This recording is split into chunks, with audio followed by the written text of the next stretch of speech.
OTB AM. The Sports Breakfast Show from Off the Ball.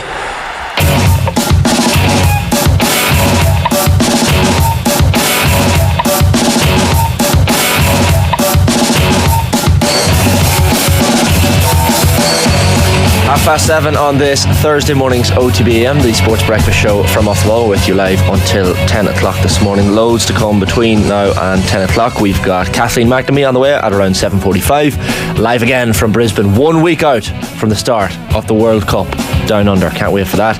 8 o'clock, a bit of a treat. Preview of the Dublin-Monaghan All-Ireland semi-final.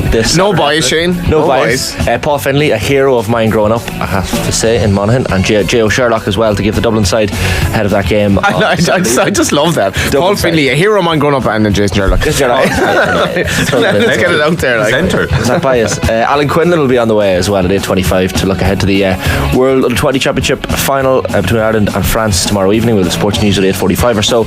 And Eric Lalor, the comedian, you had to be there, on the way around 8:55, 9 o'clock as well. So a load of great picks from him. Darran O'Sullivan and Colm Boyle, by the way, from last night's show, writing off Monaghan's chances against Dublin this weekend. They'll be on the way from 9:30. Similar to Colm O'Rourke, by the way, Dublin v Kerry final is inevitable. I don't want to talk about that because I don't want to get annoyed on a Thursday morning. But Colm Boohey, good morning. Hi, how are you? And Johnny Ward, good morning. Good morning, Shane. How are things? How are we keeping? Well, what you do I know, since I saw you last? I knew you were going to ask me. You want to know if I've seen the Wham documentary? I can't believe you. I still haven't watched it. I believe you.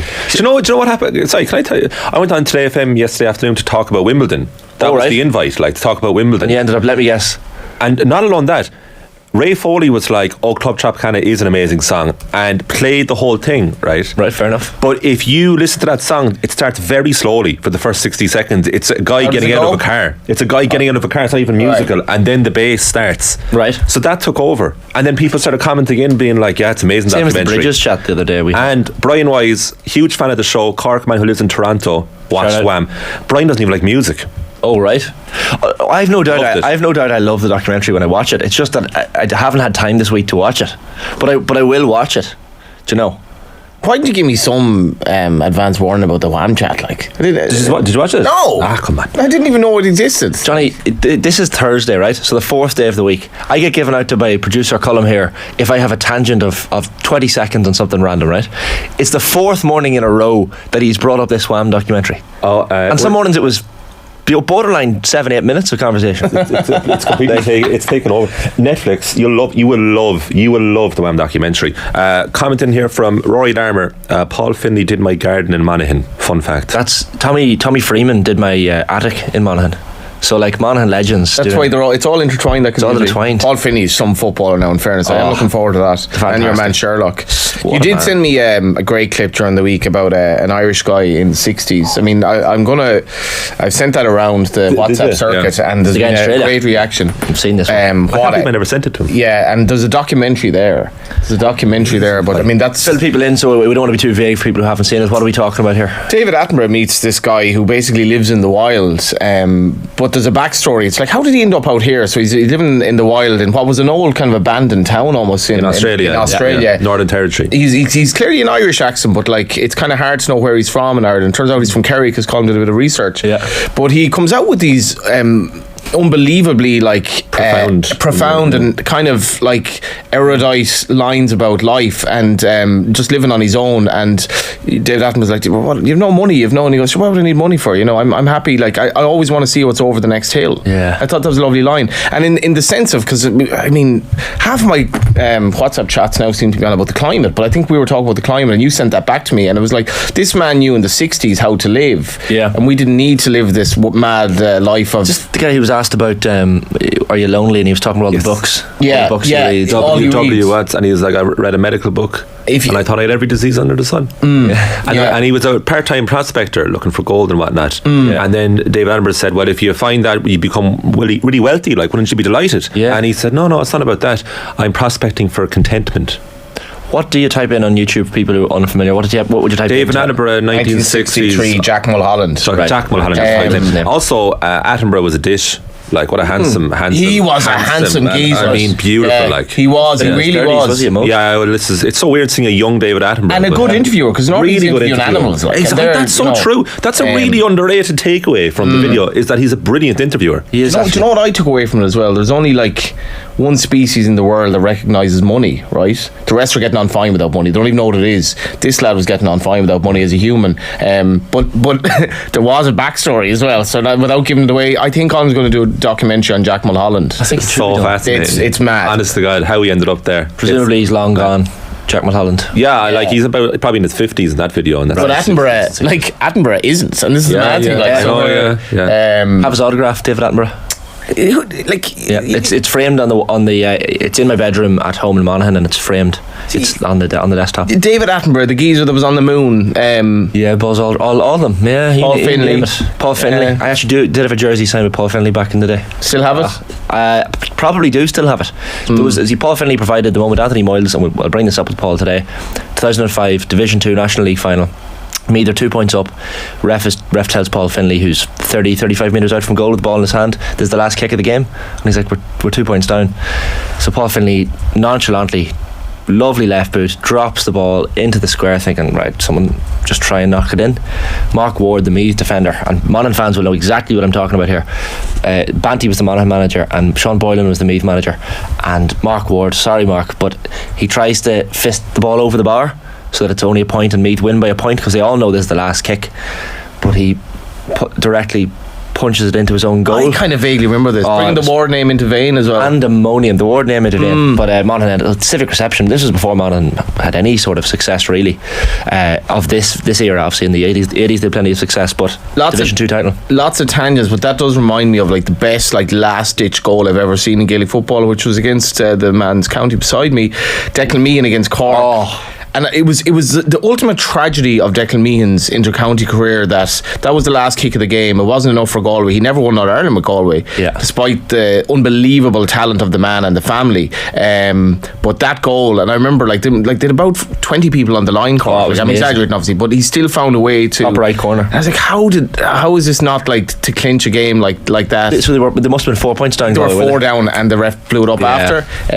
One of the best players to never win in All Ireland. But like he was. Conor McManus is obviously in the conversation. In fairness, absolutely. He was I know Joe Canning was on with, or Ollie Canning rather was on with John Duggan recently. Ollie and Declan Meehan were the Galway, for me anyway, the two greats that didn't win All Ireland. Michael Meehan and Ollie Canning were the two greats. But I'm sure Michael, I met him recently. He's doing a little bit of underage coaching at home. I think with his daughter, and he did all right with Caltra as well. So I think he's happy out.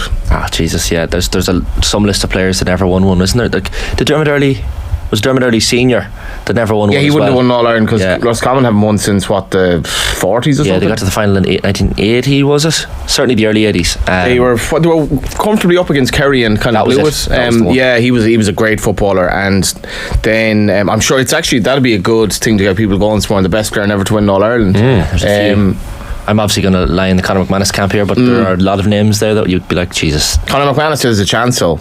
This is the thing. Still has a chance this year. This is the thing. Not according to Colm O'Rourke. No, not according to most of the papers this morning. Speaking of, there's a chance. Pats' goal last night, 94th minute. Mark Doyle. What? In the back of the papers there, if you can see it.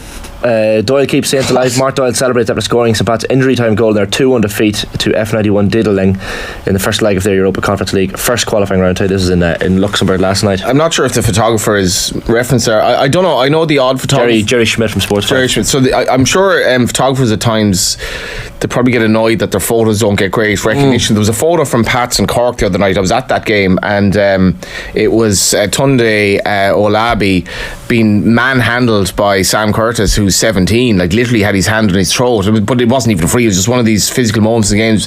Amazing photo, but that photo makes it look like it was in a proper stadium, because this was in a really tiny little ground in Luxembourg, effectively up on a hill.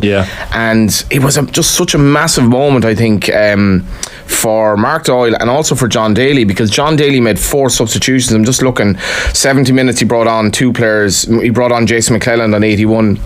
Owen Doyle was the marquee signing that Pats made a couple of years ago, and Mark Doyle, his namesake, sort of came in around the same time, a little bit unheralded, but he's done very well. And this goal, I think, Shane, could be massive, because like I watched it in Inchicore and Rascals Brewery. I might as well mention they sponsor our League of Ireland podcast. It was lovely to go up with Pats fans and watch it on the big screen. Is that okay? Just I want to put it out there that like I'm not. He's done it now. Anyway, so craft beer and all that is great. But watch this anyway there. Other craft beers are available. So they put on the big screen, and the people had sort of stopped. They're almost like giving up on the game a bit, and 2-0 down. He gets this goal last kick, and it almost changed the whole League of Ireland and Europe narrative, because I was at Tala the other night. Shamrock Rovers were so poor. Like I was bitterly disappointed with them, and I know essentially they played 3-5-2 with two wing backs who had no pace. Their two wing backs are injured, but they were so one-dimensional from the get-go against Icelandic opposition that are okay, but they really should be beaten in my view. And if Pats had lost 2-0 last night against another team that they were expected to beat, this is disappointing. But Mark Doyle's goal completely changes the narrative, and now we have Derry and Dundalk in action this evening. So progression will guarantee €550,000 in UEFA prize money, so this could be a huge goal. Like 350 Pats fans, I'm reading here, travel through London and Brussels to this small Luxembourgish suburb, so that'll be a huge game. And look, if they can return them back to Dublin and get a win in that game, and €500,000 is not to be sniffed at for the League of Ireland. No, it's huge. And Pats went on a good run in Europe last season, culminating that game against Sofia in Tala, where they were really unlucky and beat them away, which was a brilliant achievement. And it's all about momentum as well, Shane. Like this was not a good Pats performance, really. They were lucky, very, very lucky to come away with a 1-goal deficit, but it changes everything, and I kind of would fancy them to do the job in Dublin. This team is out of season, so it's only another week for them. Pats are in the middle of the season. They've had a lot of momentum in the league. They've good players, but it really did change the way, League of Ireland, like, because we're never that far off in Irish football from an existential crisis, and I think all of the League of Ireland WhatsApp groups last night would have been the League of Ireland's actually crap. We're over egging it. Rovers were rubbish, they haven't scored. Pats looked like they weren't going to score against Luxembourg opposition. Mark Doyle changed everything, I hope. Some comments coming in on the YouTube. Keep them coming in, by the way, between 9 and 10 o'clock. The best player to never win an All-Ireland, Matty Ford, says Joseph Comerford. Kieran McDonald says Spectacor. My brother Darran Hannon's in Vietnam right now. He's commented, greatest player to never win one was Parchi Sung. Sorry, Lee Keegan. I was just going to say Lee Keegan. He's an obvious Lee shout. Keegan. And Kieran McDonald, talent-wise, was... Remember that? That was mad, that debate. Which Park versus Lee. Well, it was... I stand by it. It wasn't even a debate. I just compared Lee to Parchi Sung. Two brilliant. Lee Keegan. Because I said they're both big game players. Never won All-Ireland, like. Well, no. Well, Park didn't win an All-Ireland either, but both big game players. Both came up, like, both were the man marker. So Park would have man marked Andre Pirlo and had lads in his pocket in big games. Lee Keegan, I can't believe I'm doing this again. Lee Keegan would have been the same against the Dubs. He would have had to mark, the big lads. One found it disrespectful to Lee Keegan's talent. Some people found it disrespectful when it was intended as a compliment massively. Yeah. Both very fit, both remarkable. Like, by all accounts, Parchi Sung at that period was the fittest person in the United squad, and Lee Keegan, by all accounts, the fittest person in that Mayo team. So it was meant as a compliment. So people can take it whatever way they want, and they will. With your luck. Load of messages as well, columnists, I have to say, on Wham. Kieran McGreal, this Wham documentary is pushing the RTE scandal for the most talked about topic this week. You're not wrong there. Mark Goldbridge is my favourite bridge, says Hank Schrader. Not Hank Schrader from Breaking Bad, I'd imagine. So someone else says, JP Wright, voice actor, you're always anti-Monaghan biased, JP, come on. More chance of Andy going back to Shawshank than Dublin not winning on Saturday. No, I'm not having that. Welcome to Monaghan FM, he says. Tune in for all things Monaghan. Yeah, channel 047, which is the Monaghan telephone code. See what they did there? 047. 047. No, sorry, North Monaghan telephone code. 042 is for South Monaghan. So no disrespect to South Monaghan, of course, as well.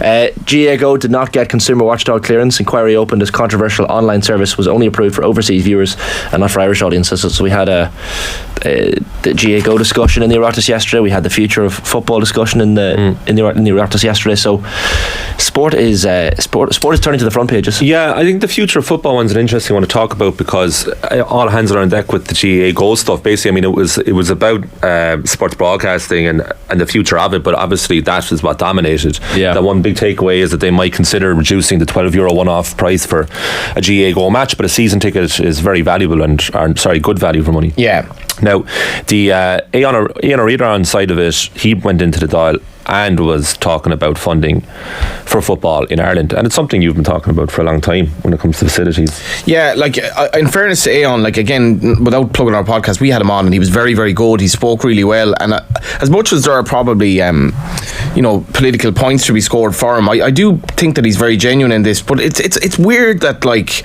the most participation sport in this country, that's been like really, we've been absolutely immersed in football since the Italian 90s, since I was a kid, and I can't speak for earlier than that it feels like a second class citizen in this country for so long. And I think there are a myriad of reasons for that, but I did like Dan's line at the end where he's like, this included Michael Lowry seizing a window to defend horse racing, Danny Healy-Rae wishing Kerry all the best against Derry in this weekend's All-Ireland, and Matty McGrath raising John Delaney's name in the context of offering condolences in the recent death of his father Joe. Elite, self-serving, time-wasting is a feature of the political game at this level. Football's challenge is to capitalise on an opportunity to effectively work the back channels. And it's a good kind of summation of the rubbish of Irish politics. You remember John Delaney when he was before the Rocks Committee, and the Healy-Rae love for him, and at a time when football was crumbling, and it does feel that we're a second class citizen. I do feel a sea change though. I mean, Micheál Martin was on with Joe here a few years ago, and I think that was the first sign where actually the League of Ireland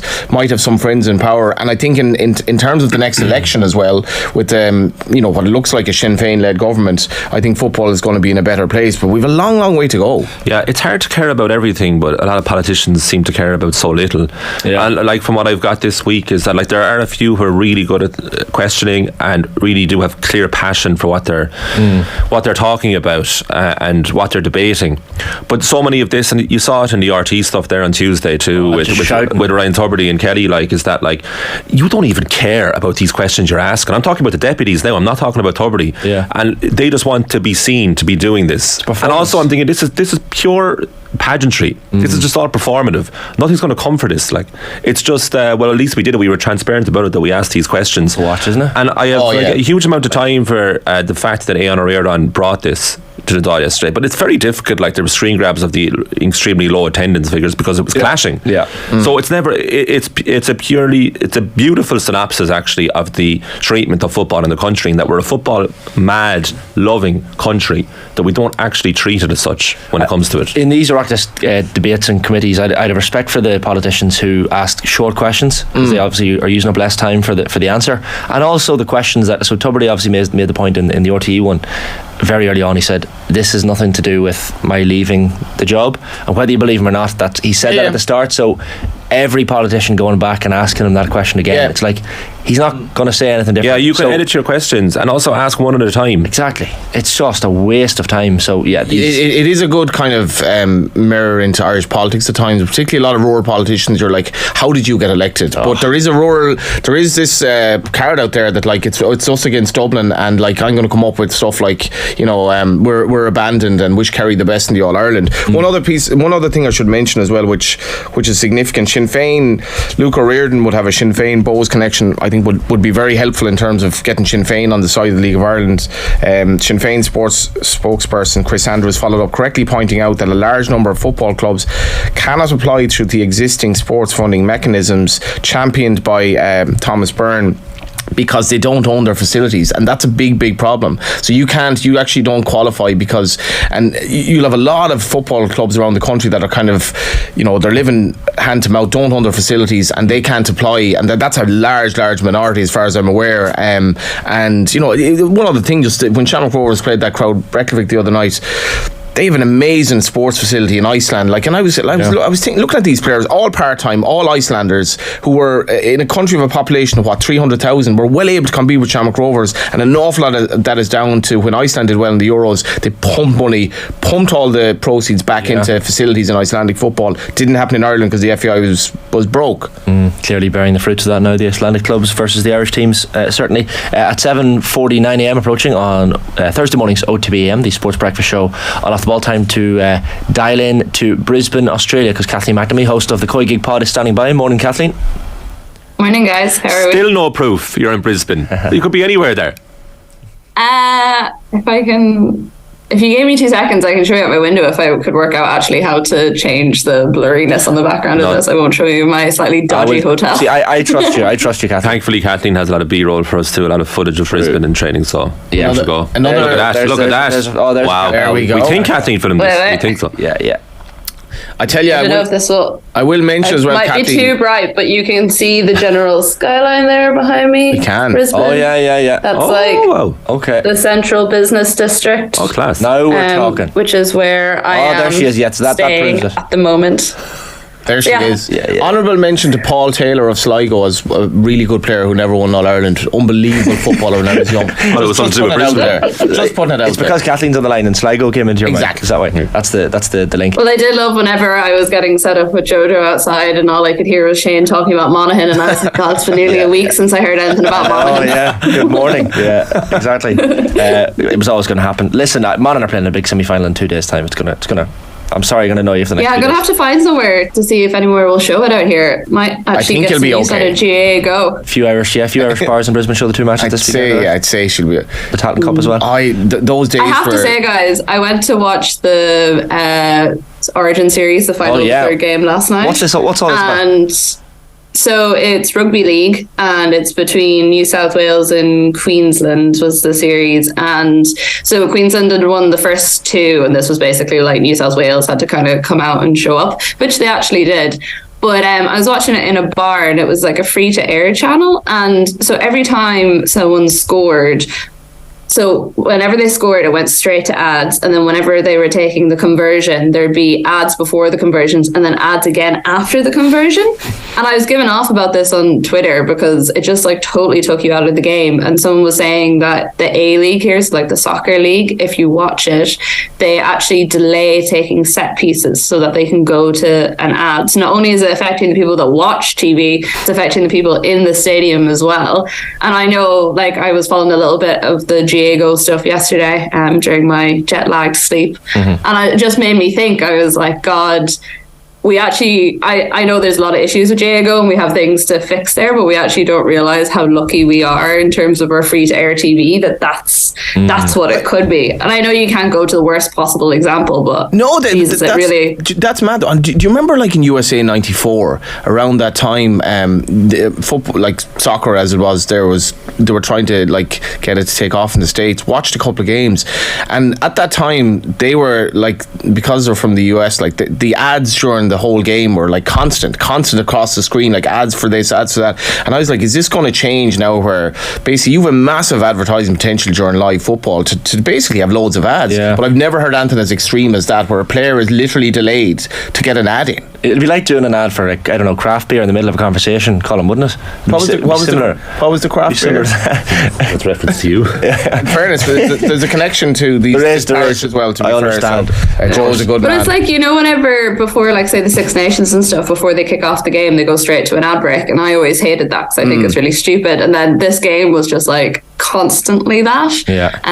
But actually it was a very good game. New South Wales won. I was ended up talking to the only New South Wales fan in the entire bar. Every bar in Brisbane was like absolutely packed out for this game. I was just trying to find a bit of food after the open training session, and got chatting to this guy. Turns out he was Mac Hansen's cousin, and I was like, small world. Small world. Wow. What are the chances? The World Cup is 1 week out. 1 weekend, what? 2-3 hours? 3 hours. 3 hours. Well, for Ireland, yeah. For Ireland, yeah. Well, I presume there's an opening game. No, there's an opening game before that. Apologies, sorry. Do you know what I mean? Of course. Ireland are second. Fair enough. But first for us. Most important. How are you feeling the week out, Kathleen? Yeah, good. It was quite nice today. Got to go out to the stadium where Ireland will play their third game. So that's the Nigeria one here in Brisbane, because we had to pick up our accreditation from there. So myself and Emma Duffy from the 42 went for a little wander around Brisbane. It still feels a little bit like it's not happening, but I also think that's partly because the fans haven't really descended on Brisbane yet. I'm curious about tomorrow evening, because France are playing Australia in their final game before the World Cup actually starts. That's in Melbourne, and it's the biggest ever crowd for a game here until next week when we play them, of course, and then that record will be absolutely smashed. But I think there's about 50,000 tickets sold. It was just announced as a sellout today, so I'm kind of interested to see, if I do a little wander around tomorrow evening, what the atmosphere is going to be like. But yeah, like, team looked really good last night at the open training. Was chatting to a few players afterwards, and they said bar the jet lag, they were feeling pretty good. It was very competitive. You could see from the 11 aside that they played that Vera seems to be sticking with that same team that we saw for the France game. Thought it was interesting. They kind of switched it then to 5-a-side for a little bit, and whenever Amber Barrett wasn't playing, she was over at the other goal taking shots, and she was kind of the only player doing that I noticed. A lot of the other players were, just kind of stretching and keeping themselves warm by running up and down the side, whereas she was practicing her kicks. So yeah, still vying for that spot on Vera's team sheet, definitely. But yeah, like, team looked good. No injury concerns as of the moment. Katie is absolutely fine. Abby Larkin got a bit of a knock last night, but all the word from the camp today is that she was grand. They just didn't train her for the last 20 minutes just to kind of, make sure she was fine. Got some good advice from Denise O'Sullivan and Niamh Fahey on how to beat the jet lag. So I was just like, if you guys, they're apparently told. Well, see, they have a whole plan in place that's by experts. Everything from they were given special sunglasses to they have their nap times and everything told to them. So they just get a text being like, you have to go for a nap now, and they just go for a nap. So I was kind of joking with them. I was like, can I give you my number? And you just text me being like, go nap now, Kathleen. But yeah, they were just talking about the different bits of exercise and the timings of when they did the exercise in terms of making sure it helped you sleep. And I didn't wake up at 2 a.m. last night. I only woke up at 3:30, and I managed to get back to sleep after an hour. So maybe it helped a little bit. I put a bit more of it into work today, so hopefully I'll finally get a full night's sleep since being here. And does it seem that there aren't any injury concerns at the moment? So you just mentioned McCabe is able to play away. Rachel Littlejohn's taken full part. There's nobody who's kind of had to take it easy on them, with the exception of Amber Barrett's doing shooting drills, but that's a good thing, obviously. It's nothing to do with fitness. Yeah, no, that was literally just because there was they were rotating who was playing at the time. So she was just one of the players that was subbed off at that stage and was just taking the opportunity to put a few shooting drills past Grace Mullaney because Courtney was on the pitch. But yeah, I was actually quite surprised at the intensity of the game last night. Players definitely weren't, well, they were obviously holding back a certain extent, but there was quite a few tackles going in. They seem to be looking really good. So they have that game against Colombia. Yeah. Well, it's tomorrow evening for me now. It'll be tomorrow morning for you guys around 8 p.m. local time. That's behind closed doors at the moment, but hopefully we'll get a few bits of information out about it just to see how everyone comes through the other side. But yeah, looked as good as you could kind of expect them to look at this stage, and there was a nice crowd there supporting them on as well. Presumably Vera Pauw is going to play everybody against Colombia at some point to get as much as possible from them and see as much as possible. Do you expect them, even from the little bit of training you've seen so far, do you expect her to alter from the set formation that she has now, regardless of the personnel? For the Colombia game or for tomorrow? For the Colombia game. Or for next week. Just to test it out, I'd say she'll probably start with the same squad, because realistically that's a squad that's going to start in a week's time, and we've talked about it a lot on the show, the fact that there's still players coming into that team who haven't been there for all that long, and they do still need that time. We saw glimpses of what Kira Carusa and Marissa Shiva could do when they were linking up together, but they have that was only her third cap, so there's still a little bit of time for those players to develop the relationship. So I definitely think from the start it'll be the classic starting 11, but I do think it'll be a situation of rotating. I think there was some sort of talk that it would be first half one side, second half different sides for both teams, but I don't have that confirmed or anything. That was just something that had been talked about around the training pitch yesterday.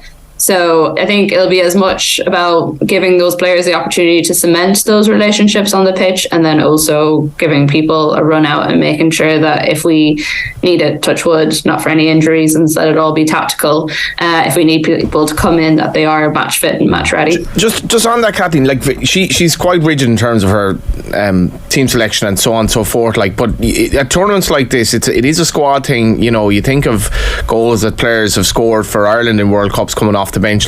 Does Vera have the person management in her to have, and we spoke about this with the other day about like coming off the bench. Does she have the motivation skills in her to keep these players on the fringes motivated to come on and feel that they're part of this rather than that they're going to be on the bench for 3 games? I get the sense with this squad that it actually wouldn't even matter all that much if Vera didn't have those skills. Like, all the players are so individually motivated that I think that's actually more of a big thing at this moment in time than it is how well Vera handles it. Because if you look at like how the team has changed over the last like year and a half, there hasn't really been, up until the last 6 weeks, or 6 months, it was a pretty set squad, and then all of a sudden these major changes happened. But also the players that have been left out have been relatively dealt with, in that if you look at, say, the likes of Jamie Finn, that was a massive loss for the entire squad, and I'd say that probably took more managing for Vera than the current squad that are there at the moment. Like, obviously Jamie is in the 26, she's just not in the 23.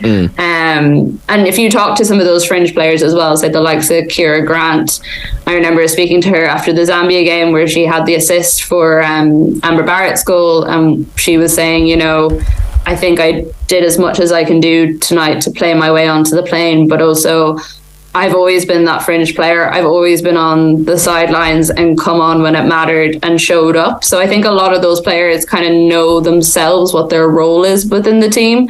I think as well, the fact that this is our first World Cup, first major tournament, that's such a massive motivating factor for this team. If anything, I think it'll probably make more of a difference going into, say, the Nations League and the Euros qualifiers later on in the year. And if Vera's contract is extended, how she manages things past then, rather than this tournament in particular, because the individual motivation is so high. We'll catch up again tomorrow, Kathleen. How does your next 24 hours look? Well, I'm off now to a soiree with the Irish-Australian Embassy, which is being held in the Players' Hotel. So I'm not entirely sure if the players are going to be there. I assume they are. It's a non-recording event, but might bring the mic along and see what I can pick up. Just like pull someone into the lobby and see how it goes. And then we have the Colombia game tomorrow, so hopefully find out a little bit about that. Going to go into town and watch Australia-France and see if I can talk to some Australian fans to see how they're feeling ahead of next week, because the ones I've talked to so far are pretty confident, but need to get them on camera, so hopefully we can show them up. And then I have a few Irish families who've contacted me who I'm going to see some of the sites with, hopefully over the weekend. And then the Queensland Championship semi-finals are happening on Sunday morning in Wollongong, so I'm heading out to those as well to cheer on some of the local Irish people here who play with the various different GAA teams around Queensland. Jealous, very jealous. Some great names of places in Australia. Yeah, Wollongong. Wollongong has just gone top of my list. Fantastic. Yeah. Kathleen, we'll catch up again tomorrow. Sorry, go on ahead. Oh no, I was just going to say it's generally all the non-colonial names that are excellent, and then you have random places named Ipswich and stuff. Yeah, I prefer the Wollongongs of the world than Ipswich. Thanks a million, Kathleen. We'll chat to you tomorrow. Thanks, guys. Have a good morning. Great stuff. You too. Yeah. Kathleen McNamee there. I was going to say good morning to yourself as well, but again, it's, what is it, 9 hours ahead? Did we discuss this yesterday? I think it's about 9. Yeah, we'll go with 9. Someone can correct us in the comments. It's 5 o'clock, yeah. I was just distracted. There's a ridiculously vague, like, witness protection-y name in Australia for a place by Cairns. Witnessy protection name? What is it? It's like they came up with it at 5 to 6 on a Friday evening because they couldn't think of a name. What is it called? Have you been to Australia? Yeah, I lived there for a year. Did you? Yeah. How did you like it? I loved it. Did you? Loved it. Well, did it love you? It's culturally, it was good to me. It was culturally very similar to here. You seem like seem like you'd settle in very well to Australia. Loved it, yeah. I'm lucky. I have a lot of people I know over there and family that settled there. Went over in the 80s. The big odds go over in the 80s to Australia. Like, you know, there's no dialogue there. Like, there's no. That's a phone call once a month that would cost you a bam. WhatsApps or anything. Yeah. So WhatsApps. Yeah. WhatsApp. So like Home and Away was a big deal when I was younger. Like you felt like Home and Away was a national obsession. I went to visit Home and Away. Set. Yeah. Did you even watch the show? You did. I did. Yeah, Neighbours and Home and Away, glued to it growing up. Right. My mother had the remote control, like, you know. Jesus. Terry Bowie dictated. Fair. Speaking of dictate, Wimbledon. Oh yeah. There, it's it's really good now with the lack of star power name on paper. You have men's game. In both games, right? Because like Serena's retired, no Naomi Osaka, Emma Raducanu. Fair, so not just the men, but it's been really good actually. It started solely with the rain interrupting a lot of play, but today you have two excellent semi-finals in the women's side. So the story of the championships for the women: Alina Svitolina from Ukraine, 28, gave birth last October for the first time. She's been stupendous, and I think the narrative here for those who are just watching it in passing is that she's every chance of winning the semi-final today against Marketa Vondrousova. More to the point, she could play Arina Sabalenka on Saturday, which would be Ukraine against Belarus. That'd be no handshake. That would be kind of unprecedented. No handshake in a final of Wimbledon. And the speeches afterwards on court would be fascinating to hear. Now, obviously, like Svitolina has no problem with Sabalenka personally. It's Ukraine against Belarus. Just looking at the men's side of it, so Djokovic's favourite, but he's not like this is a formality favourite. It's because he's dropping a set here and there. He keeps. But does he know what he's doing? Like he's kind of. Like there's just no chance he's going to. Third gear. There's no chance he won't win this and equal Roger Federer's 8 Wimbledon titles. And the only way is if he does something. Like at the US Open when he got himself disqualified. And I'm not saying like the men's side is very strong. Like he plays Yannick Sinner, who's a brilliant Italian young fella, one of the stars of the future. Like, and then a star of the future and a star of the present, Carlos Alcaraz, who's the youngest Wimbledon semi-finalist in the men's side since Djokovic in 2007. Wow. He plays Daniil Medvedev, who beat Chris Eubanks yesterday. Chris Eubanks, like we've talked about him already this week with Jen Claffey, he was 5 points from victory yesterday. He was 2 sets to 1 up, a fourth set tie break, 2-1 up at the start of the tie break, and from there Medvedev took control. Unfortunately, Eubanks became tired, but if you look at the prize money at Wimbledon, like that's a game changer for Eubanks now. That's I think for over $400,000 his name, and he's already booked in for commentary for the rest of the summer on the Tennis Channel, so we may have to think twice about that now. So was he just taking on the commentary because he didn't think he was of a level to? He wasn't making enough money. Like right. If you're outside the top 200, like tennis is absolutely brutal for those who don't make consistent money. Like, and if you're outside the top 200, it's the equivalent of being any industry. Like could be like an out of work freelance journalist or something like that, where it's what you do, it's your passion, it's your vocation, but you're not getting paid. Outside the top 200, you can win events, but you're not like. It's really just covering your expenses, because as a tennis player you have to pay for everything yourself. It's mad, isn't it? So it was a really clever idea to supplement the income to do some commentary on games, which actually helped improve his own analysis of matches. And look at him now, like, so that's game changing money. I hope he goes on from there. He hated grass a month ago, then he won his first ever title in his career, which was on grass, and here we are, like quarterfinals at Wimbledon, and that was his dream. They played that in the news round last night, the lads. He's actually quoted, or you can hear him say this in an American TV show. He's like, most people's dreams is to win Wimbledon or whatever. I actually just want to get to the second week of Wimbledon. That would be amazing. So he's done it. Fair play to him. It's funny, players still playing and then commentating. It happens at the snooker as well. Sean Murphy and Mark Allen and these lads commentate while they're playing at the World Championship, so it's an interesting one. You get it in racing as well, where you're kind of half thinking like, is this a nod to your subsequent career, because there's a few points to be made, and foot in the door job. Well, it's kind of galling as well, where you have like Ruby Walsh going from like a jockey who obviously is one of the best jockeys ever to like presenting like a la like Gary Lineker, and like being annoyingly good at it, like genuinely, like it's not easy to present on TV from my perspective. I don't find it natural at all. Do it very sporadically, and Ruby just like that. So it's Davy Russell, I think, Barry Geraghty, lots of media roles for them going forward as well. For sure. 8:08 AM on this Thursday morning's OTB AM, the sports breakfast show from Off the Ball. Are you just totally, it's the Monaghan game is just throwing you into a big time. Don't know what day it is anymore. Can't wait to talk about it in just a second. It's going to be exciting, but should mention before we do, Braeburn Coffee is the official coffee partner of OTB. Braeburn Coffee is coming to an Apple Green near you. New Braeburn locations are popping up every month, so visit applegreenstores.com/Braeburn to find your nearest Braeburn Coffee experience. Up next, it is Paul Finlay and Jason Sherlock. First, a suited Gavin Cooney in studio last night, reflecting on a day of government sports committees. Have a look. The IRFU, the GAA, the FAI, Sport Ireland and the Federation of Irish Sport in for 75 minutes, I think, in front of the committee, and then the broadcasters came in. So Declan McBennett representing RT, he's the head of sport there. You had Virgin Media there, you had a body overseeing regional radio broadcasters. Virgin Media were there, Sky TV were there, TG Carr were there. It was a lot of people, and it was an absolute pig of a format, where the politicians had 4 minutes minutes to ask their questions.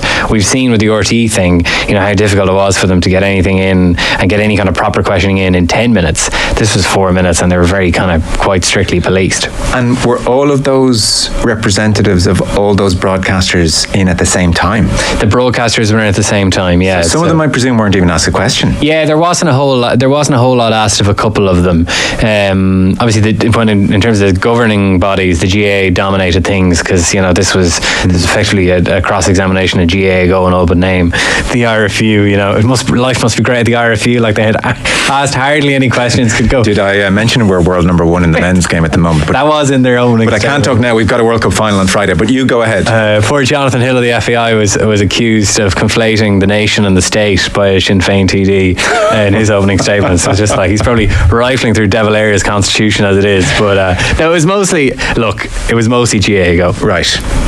Okay. Well, I think we have some clips. I think I did read one piece saying, if you want one, simple message from today, GAA goes here to stay. It's profitable, and they're in no rush. Well, it's profitable. I mean, it yielded €4 million. It's going to yield €4 million for the GAA this year. We didn't hear about the costs, so I mean, I assume it's profitable. I mean, they didn't say anything otherwise. OTB AM. Off the ball. Cheering on the girls in green. I followed the Irish women since 1983. 82,000 people, that's going to be something else. There'll be a hell of a lot of Irish in that, and it'll be a hell of a game as well. Love off the ball, we really do love off the ball. OTB AM. The Sports Breakfast Show from Off the Ball. All right, 10 minutes past 8 on this Thursday morning's OTB AM, the Sports Breakfast Show from Off the Ball. Myself and Johnny with you right through until 10 o'clock this morning. We're turning our attention to Gaelic football now. Time to preview the first of the All-Ireland Senior Football Championship semi-finals. It's 5:30 on Saturday evening in Croke Park. The Dubs, the all-conquering Dubs, against Monaghan. We have Paul Finlay, former Monaghan star in the studio. Morning, Paul. Morning, Shane. How are things? And we'll have Jason Sherlock there on the line as well, the former Dublin star. Jason, how are things? Good, Shane, and you? Keeping well. Thanks a lot for joining us. We'll get Let's cut to the chase here, Jason. Is the man in our middle? Is he one of the illustrious list of the greatest players not to win All Ireland? He's definitely in that category. All right, he was. He certainly had a cultured left peg. Anyway, that's for sure. Still has a cultural left peg, yeah. Jesus, still playing away with Ballybay Monaghan senior champions at the moment. Paul, I have to mention the back page. Let's cut to the chase here. Newspapers here, and we'll get to you in this, Jason, as well. So, Colm O'Rourke, back page of the Irish Independent. Dublin Kerry final is inevitable. Meath manager O'Rourke insists cream will rise to the top with Croker set to sell out. Colm Boyle on Off the Ball last night as well, saying similar things. Is it as straightforward as that, Paul? Well, it's exactly what Monaghan people want to hear. It's exactly what the Monaghan team want to hear, Shane, to be honest. It's understandable how that sort of talk is going around, to be fair. Dublin, Kerry, they look like the form teams. They're really peaking, coming into the right time of the year. But from a Monaghan perspective and from a Derry perspective, these guys can only concentrate on what they can bring on the day, and that's where their preparations will be. But if you are outside of either Derry or Monaghan, that's the way it looks.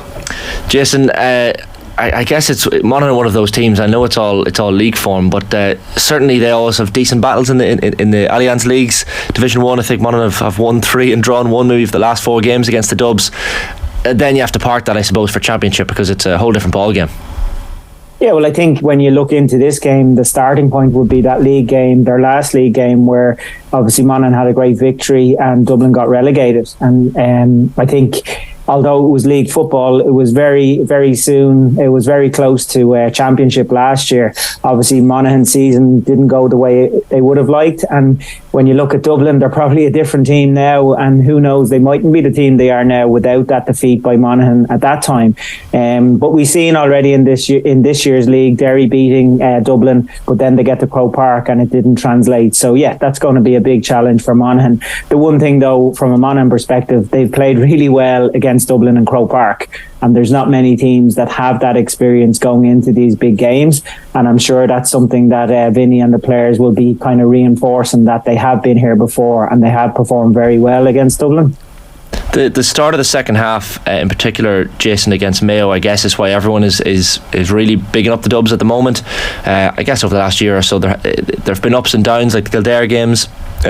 Maybe weren't the best of performances, and there are a couple of other games you could say, well, Dublin weren't at their best, but certainly that third and fourth quarter against Mayo, would leave Monaghan fans a little bit concerned, I guess.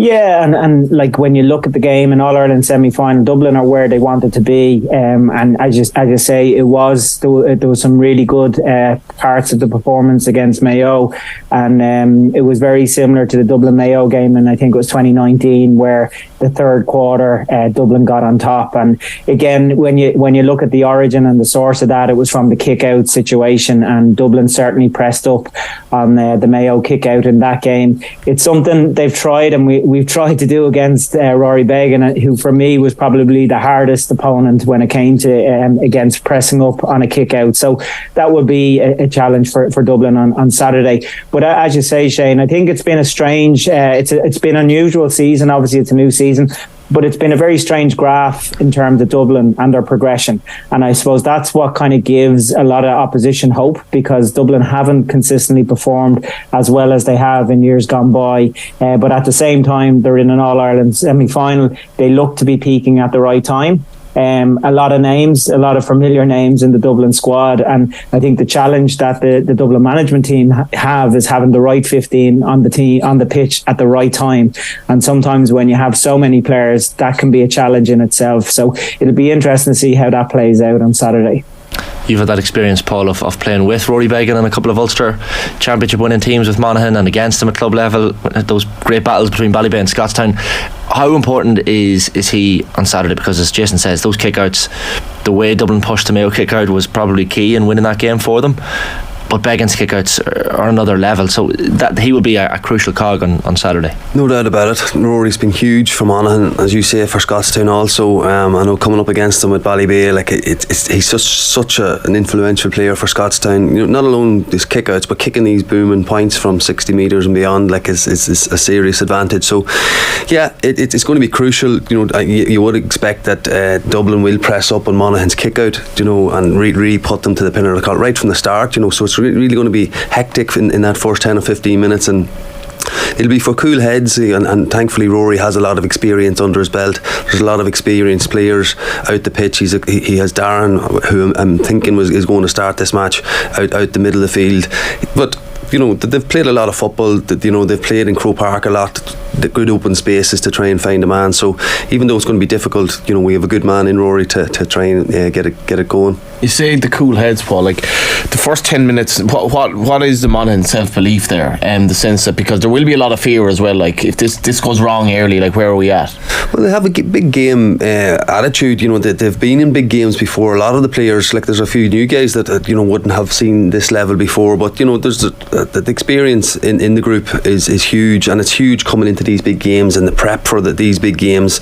In you know, letting these guys know what's expected, and you know what you know, how these games can sort of pan out in the first 20 minutes. So the first 20 minutes, I feel, in the first half in particular, is huge for Monaghan this weekend, in that they'll want to get their game going very early, get scores on the board very early, try to, you know, be annoying, if for the want of a better word, you know, against Dublin. You know, not letting them get into their stride, and you know, that's the most critical part for me. And if they can do that, you know, they'll get in at half time, still be well in the game, and you know, then see what the second half can bring.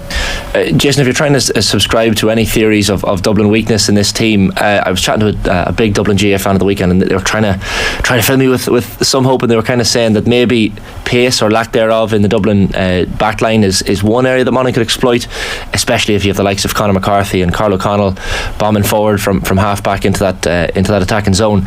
Is that an area that Dublin maybe could be targeted? Yeah, well, I think the psychology of the game is really important, and as Paul said there, I think from a Monaghan perspective, getting into half time is crucial, but there's a balance between going out to win the game versus going out not to lose. And I think if you look at Monaghan's best performance, in my opinion, this year, it's been that second half against Tyrone. And why was it good? Because they demonstrated urgency, that they pressed up, and they committed to going forward.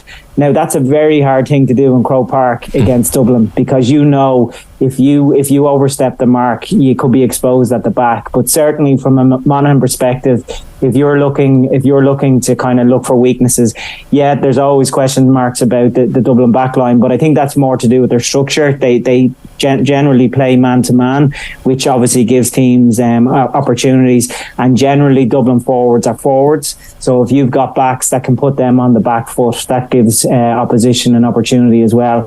But again, it's the psychology of that first half. What is the intent? Are we going out here to create history? Are we going out to kind of put our footprint down and get to an All-Ireland final, or are we going out to contain and to stay in this game and hope that we have a chance with 10 minutes to go? Yeah, like if you're an opposition manager, Jason, trying to set up to play this Dublin team, like we had Davy Burke, the Roscommon manager, in studio with us there a couple of weeks ago, and they got a lot of criticism for the drawn game in the group stage in Croke Park, for the way in which they played. And I think at one stage they had the ball for 6 minutes before popping off a score. But his point was, why would we go toe to toe with this Dublin team? Why would we try and play football against them when they're clearly a better footballing team? So is that how you set up against the Dubs in Croke Park? You just try and keep the ball for as long as you can? I wouldn't say it about Dublin. I would say it about any team you're playing. The one thing, if you're setting up your own team, you cannot control what the opposition do. So you have to respect what they do. And I think Dublin obviously have encountered that over numerous years and have come up with, I suppose, solutions for that situation. So I'd remove it away from Dublin. I'd remove it away from Davy Burke and Roscommon. It's about a team that has the tools and capabilities, one, to understand what the challenge is, and then secondly, have the tools to kind of break it down. You can have a kind of a style of play, and obviously Monaghan will want to get the ball inside. They'll want to get their halfbacks moving forward. Likewise, Dublin, as they've shown this year, they want to kick the ball. They want to get the ball in, and I suppose a big challenge for Dublin on Saturday will be, can Cormac Costello, can Colm Basquel continue the form that they've shown? But probably to do that, they need space, and are Monaghan going to give them that space? So yeah, that's the, I know for some people, from a spectator's perspective, it can be challenging now, but that's the kind of game within the game that I suppose people that are involved in the game appreciate and understand and accept. So if you are looking at the game on Saturday, it might be worth looking out to see what type of style both oppositions are playing. Jason, has there been a correlation between the performances of the old boys, which has obviously been well touted after the Mayo game, and the return of Cluxton? I'm not sure it's a correlation. I think Dublin typically they like to obviously have their best performances towards the end of the year.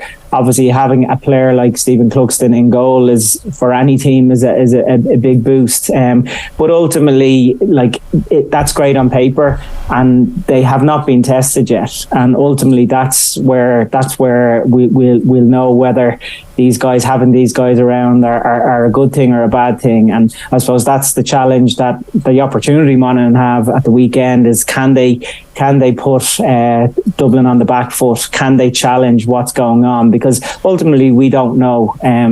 Obviously there was guys that didn't start the last day. They might have picked up a couple of injuries as well. So we don't know who's going to start and who's going to finish. But certainly from a Dublin perspective, it's great to see those names, but it won't be until the last quarter of a game, where the game is in the melting pot, till we really know if they still have the ability to finish out a game. Actually, can you bring in that, Paul? He's interested. They haven't been tested yet, so that's almost an implication that Mayo just didn't perform, that they were probably tired or whatever. So does that give you a bit of hope?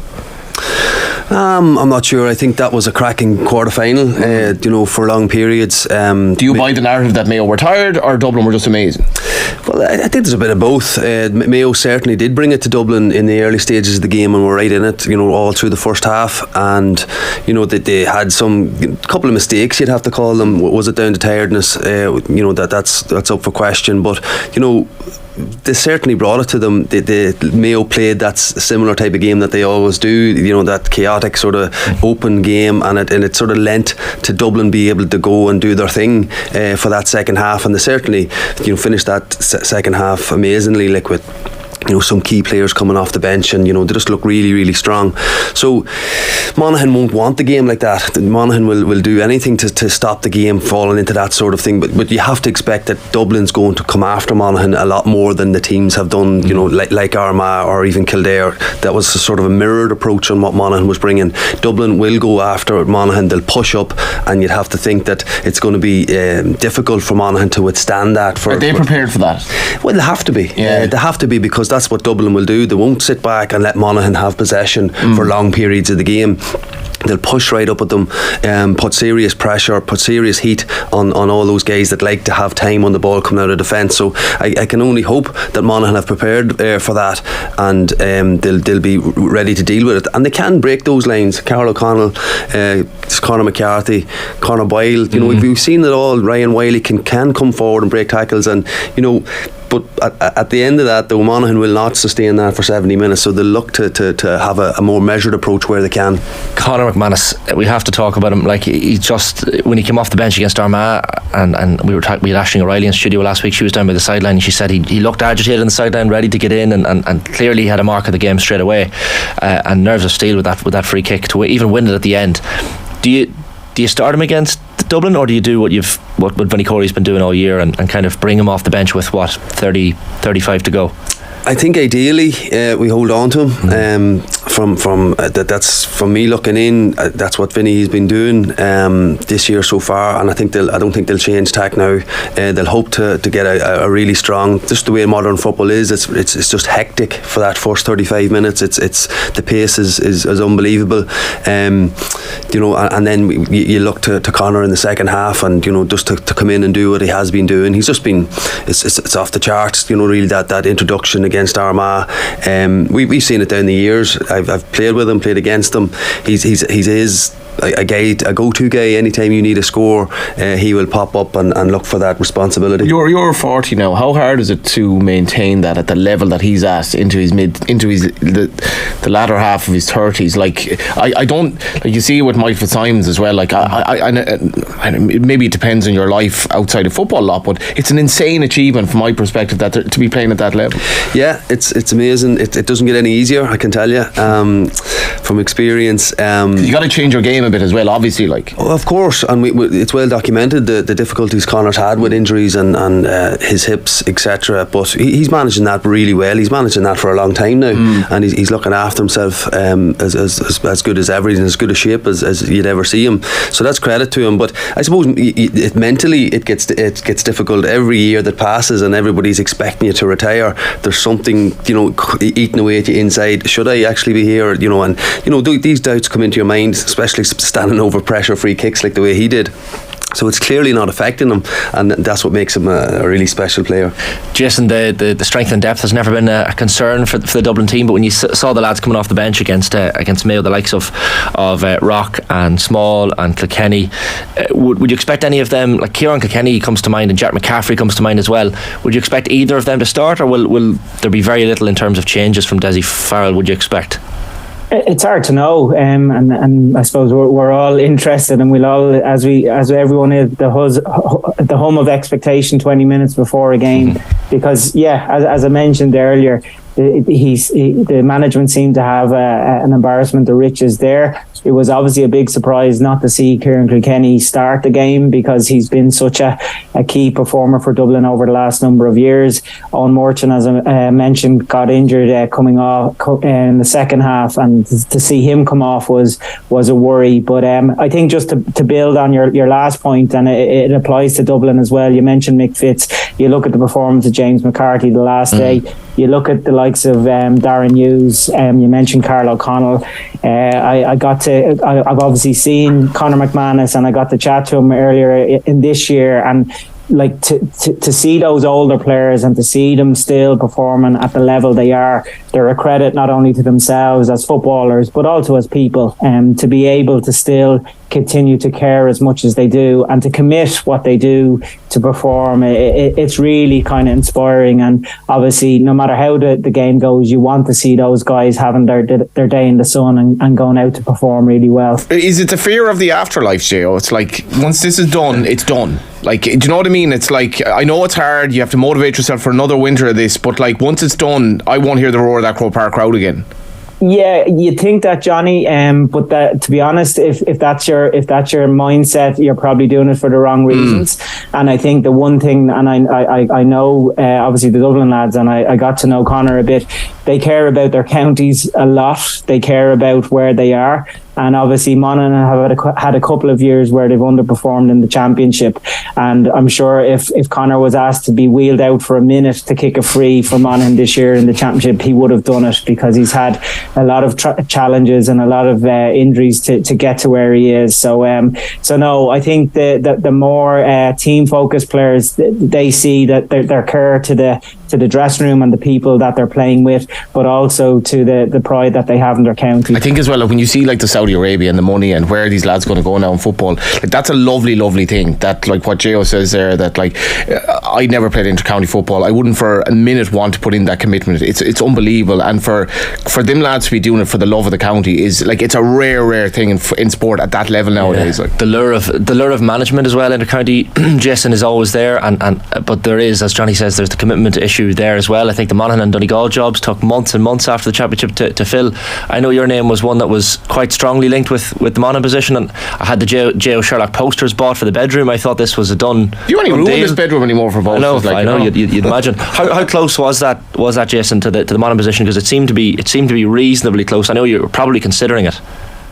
Well, certainly I had conversations, and it was something that I did reflect upon and consider. Obviously it's worked out a lot better anyway, and obviously Vinny is a top guy, and delighted for him and the team to have got where they are. I think from my perspective, I'm delighted where Monaghan are, but I'm not surprised. When you look at the performances and the players that they've had over the last number of years, like, they are playing to their potential. And the one thing from the experience, and I would have, my father-in-law who passed away a few years ago, he worked with Monaghan Co-op for all his life practically, so that was a big part of the appeal to kind of get involved with Monaghan. But the one thing that I did learn about the Monaghan people is how much they care about their football up there, and there's a lot of great people, and I'm delighted to see some of the people that I spoke to involved with Vinny and the setup. So as I said, I'm delighted that they're there, but I'm certainly not surprised, and I think they come into Saturday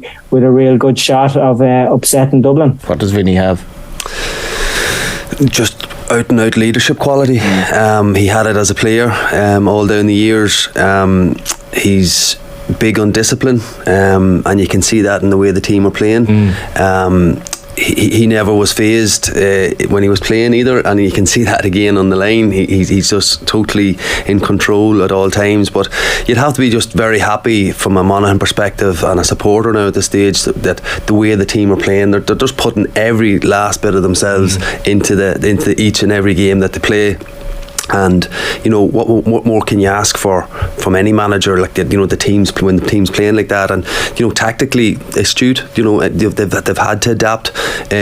Really poor performance result against Derry back in the Ulster Championship, and they go meet them again, and there's lots of changes and there's lots of tactical manoeuvres to try and counter the problems that they had. So that's all you can ask for in any management team, and Monaghan have that in Vinny and his team, and they've done brilliantly. We can sometimes read too much into backroom teams, maybe in the GA, but they are still massively important. Vinny made the move of bringing in Porrick Duffy, who we saw celebrating, as I think it's logistics liaison manager is his official title. I don't know what that entails. Yeah, basically. But how important could that be? Because I know he was involved with teams in the 80s under Sean McCaig, and look, his experience in the administrative side as Director General, he's been at the top of the game, loves Monaghan football obviously. I'm sure that's an important aspect of the backroom. Yeah, it's not something that was too widely talked about or publicised, but having somebody like Porrick in there is just brilliant. Like him being from Monaghan, the experience that he has in the game, just being a presence. He has to be a presence in there, and for all those lads to see him, he's certainly adding something. But not just Porrick, but Darran McCarthy, I played with him for years, another deep thinker about the game, and an excellent man to have in your corner. And a lot of talk about Martin, Vinny's brother. You know, I know Cavan weren't too keen on letting him go from the ranks. So highly regarded coach, and then Gabriel Bannigan, huge experience in the game as well. So just built a really solid team. Having the like a Porrick Duffy and all of those guys mentioned in there just makes it a really strong ticket. Just over to you then, Joe. The Gilroy thing, same question pretty much. To be honest, I wouldn't know much. I wasn't involved with Pat for very long. He got rid of me in 2009. But I judge. think probably. So from a Dublin perspective, obviously it's a new voice. It's a voice that had relative success in the past. So I'm sure it's been a positive from a Dublin perspective. But again, it just shows you. And I go back to that Monaghan game in the league. Things changed from a Dublin perspective that day. So I suppose the Dublin will certainly have Monaghan will certainly have the attention of Dublin going into Saturday. Ask the two Monaghan lads, how many of the Monaghan forwards get on the Dublin team? Yeah, that's a good question. Dublin have an embarrassment of riches. The bench, like, this is insane. All would start from Monaghan 100%. All these, like, the marquee bench players. Without a doubt, like you talk about Conor, like, you know, but Conor at the stage of his career, does he even get into the Dublin squad? I'm sure that you know, the Conor of old and back in his heyday, of course he does. There is Micheál Bannigan has been playing very well for Monaghan. He has great pace. You know, Kieran Hughes is coming in out of the game. His ability is unquestioned, you know, but playing a different role for the team right now. Stephen O'Hanlon, they all bring different traits, like, and this is what's good about Monaghan, that, you know, some guys are in there for scoring. Jack McCarron, like we think about. McCarron has brilliant performances against Dublin. When you think last year was a 2-5, maybe 1-7 before, and without a doubt. But the challenge for Monaghan is bringing it now at this stage, and Vinny has mentioned it, you know, about beating a top 3 side at this stage of the championship is where it's at for Monaghan, and that's the challenge. But they have lots of quality within their forward team. Do any of those guys get into the Dublin squad? You know, everybody's going to have a different opinion on that, but, you know, I'd certainly be happy with, you know, the spread, you know, of scorers and you know, threatening players that they have. And look, you'll always look for more. It's a very good political answer, but it does sum up how difficult the challenge is, because like the bench as well that Dublin have, you're talking about not 6 forwards, you're talking about like 10 forwards. So like you can't win this game going toe to toe. So like Vinny has to find some way of, and I fear for both semi-finals. I really do. I think Gaelic football is in a place where it would not be good for Gaelic football if these were 2 washouts, and I do fear that. But I'm hoping for some love from the Monaghan lads that it's not going to happen. Prediction time, Jason. How are you calling it? Well, obviously from my perspective, I'd be hoping Dublin continue the form that they showed against Mayo. It's likely, if the game is going to be won early, it's likely that Dublin can kind of get that momentum, as Paul alluded to. Monaghan have played teams that have mirrored each other. The last game, I think that it was a drawn game 13 times, so I think Monaghan, whether they can encounter or how they deal with when Dublin kind of create that bit of chaos and get a couple of points in a row, it'll be interesting to see how Monaghan deal with that.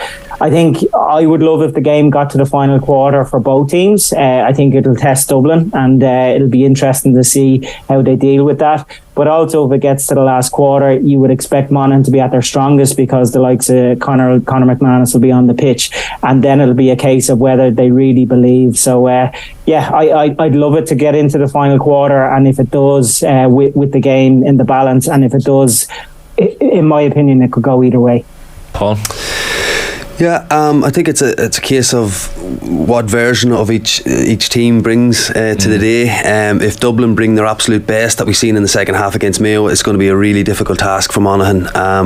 If Monaghan can bring absolutely something that is really at the top of each and every one of their game, and even above that, which is possible in these big matches, you know, you come and, you know, you get going, and there's something just, you know, something comes upon you as a group, and you really perform above yourself. I think that's what it's going to take to topple Dublin. Plus, with Dublin, being knocked out of the comfort zone and not being able to get to the pitch that they really want to. So those are the couple of things that's going to happen. They have to happen for a Monaghan victory. But you would have to say that if Dublin are bringing their best, it's going to be a really difficult day for Monaghan. Can I briefly ask you before we let you go? We mentioned it at the start of the show. We had Anthony Moyles in that seat last week, and I think he was talking about the 05 Division 2 League final in Croke Park between Monaghan and Meath. One of my best memories ever as a child, I have to say. Well, I was 12 or 13, I'd say. What are your memories of that? Because the referee tells you there's last kick of the game, Monaghan 2 points down, and you just loft the ball in, and per Mark Ward, if he's watching, won't like to see it back, but chaotic. Yeah, brilliant scenes from Monaghan. That was probably back, Banty had us and he lifted us up. We got to that division, I think it was 2A final, so we were pretty low in the leagues. Meath wouldn't have been happy with where they were either. But it was huge for Monaghan. We hadn't won a trophy in Croke Park for years, if ever, even at that. If I'm right in saying that. And yeah, it was crazy. The ref definitely did tell us that it was the last kick. When I let that ball go, I'm thinking I've hit it too hard. I think it's going to drop over the crossbar. And what the hell were you doing? But it just unfortunate for Mark, but brilliant for Monaghan, and the scenes after it were amazing. And to this day, I get reminded about it often enough. Joe Sullivan, my own clubmate, reminds me or puts a post up every March or April, whatever it was, on social media, and it gets a nice few hits. So look, it's a nice memory anyway. You're still going strong as well. Yeah, still trying to put the boots on. It's great to be able to do that. We had a fantastic year last year with Ballybay, winning our county title.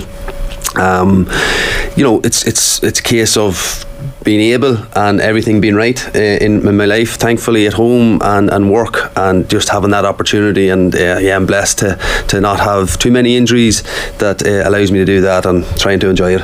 Well, Paul, thanks a million for coming in. Jason, thanks for hopping on the line as well. And listen, lads, enjoy the match and may the best team win. No, I think that reminds us of Moscow. You never know. I bloody well hope not. If you're from Monaghan. I know. Wishful thinking. We'll see. Keep my cards close to my chest. It's just an honour to share the pitch with the Dubs, sure, Johnny, isn't it? According to the back pages, anyway. 8:40 AM on this Thursday morning's OTB AM. His bonnet this morning. OTB AM, the Sports Breakfast Show, and Off the Ball. Should say as well, don't miss all the action in rugby daily today in your OTB podcast network, bringing you everything you need to know about rugby. Get your favourite local restaurants delivered to your door with Deliveroo. Just open up the app, browse some great offers, take your pick, and they will take care of the rest. Deliveroo food, we get it. Staying with rugby, Mr. Alan Quinlan joins us on the line this morning. Quinny, how are things? Very good, lads, and yourself? Keeping well. We had Keith Wood on the show yesterday, and we were remarking and remembering a certain try you scored against Argentina in the World Cup back in the day. What are your memories? Because I watched it back in advance of chatting to Keith, and you look in serious discomfort. You dislocated your shoulder to kind of score this try. Yeah, my memories, obviously, it was better to get injured scoring the try than it to happen, I suppose, in a training session or something like that. Obviously, it was bitterly disappointing at the time. I was in probably the best shape ever. Mentally, I was in a good place. I wasn't being picked on the back of a few injuries in the back row, so everyone was pretty much available, and I kind of fought my way into the starting team, and it was incredibly exciting to go and play Argentina, given what happened in '99 in the World Cup. So scoring the try was nice. I just wish I had maybe another half a yard of pace and I wasn't tackled by the Argentinian fullback, and obviously what happened to my shoulder was a pity, because it took me a long time to kind of get back and be able to play properly again with the shoulder.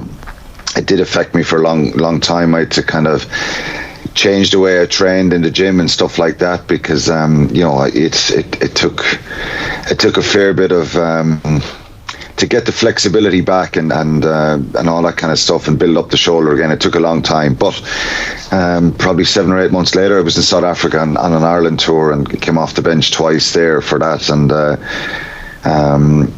I got back in the green jersey again. But certainly, it was disappointing. It was great to score, as I said, and for Woody to be giving me a compliment, it's nice. I don't often get too many compliments from former teammates. They're usually giving out about how annoying I was, but it was nice. It was nice to hear that from Woody. In terms of your pain that you encountered during your career, how was that up there in terms of actual, like, this is sore, like?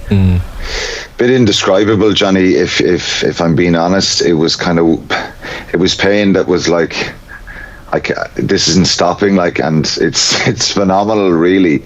You know, if you get a bang or a knock, or I've broken a few bones. Well, I've broken a good few bones. I broke my thumbs and, you know, fractured my jaw. Up to that point, broke fingers, things like that, which are quite sore. Dislocated my thumb as well.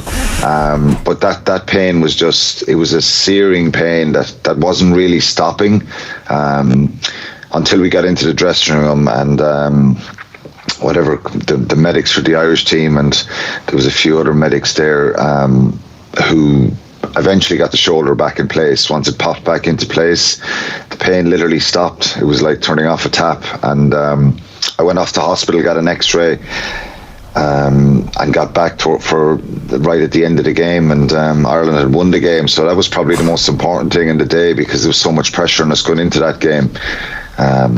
So yeah, it was kind of bittersweet memories. As I said, I've always kind of held on to that scenario of, at least I scored in a big game, you know, because these things happen in training to players in all sports, you know, they get injured behind closed doors, and it felt like that it was an important try, and at least there was something out of that. But obviously, if I had my time back, I would have preferred not to have got injured and dislocated a shoulder, because I missed the rest of the World Cup, and I missed the Six Nations, where Ireland won a triple crown a couple of months later as well, for the first time in 25 years. So it was bittersweet, but nice to hear Woody saying something nice about me. As I said, I don't too often get many compliments. Yeah, saying it wasn't like, I think it was 16-15 maybe the final score in that one, but Woody was the one who lays the ball off to you. You're coming through at absolute full tilt, and as Woody said yesterday, like, it was the pass had to be perfect, but also your run, there was no stopping you. You were literally, there was only one split second in which you could get that ball.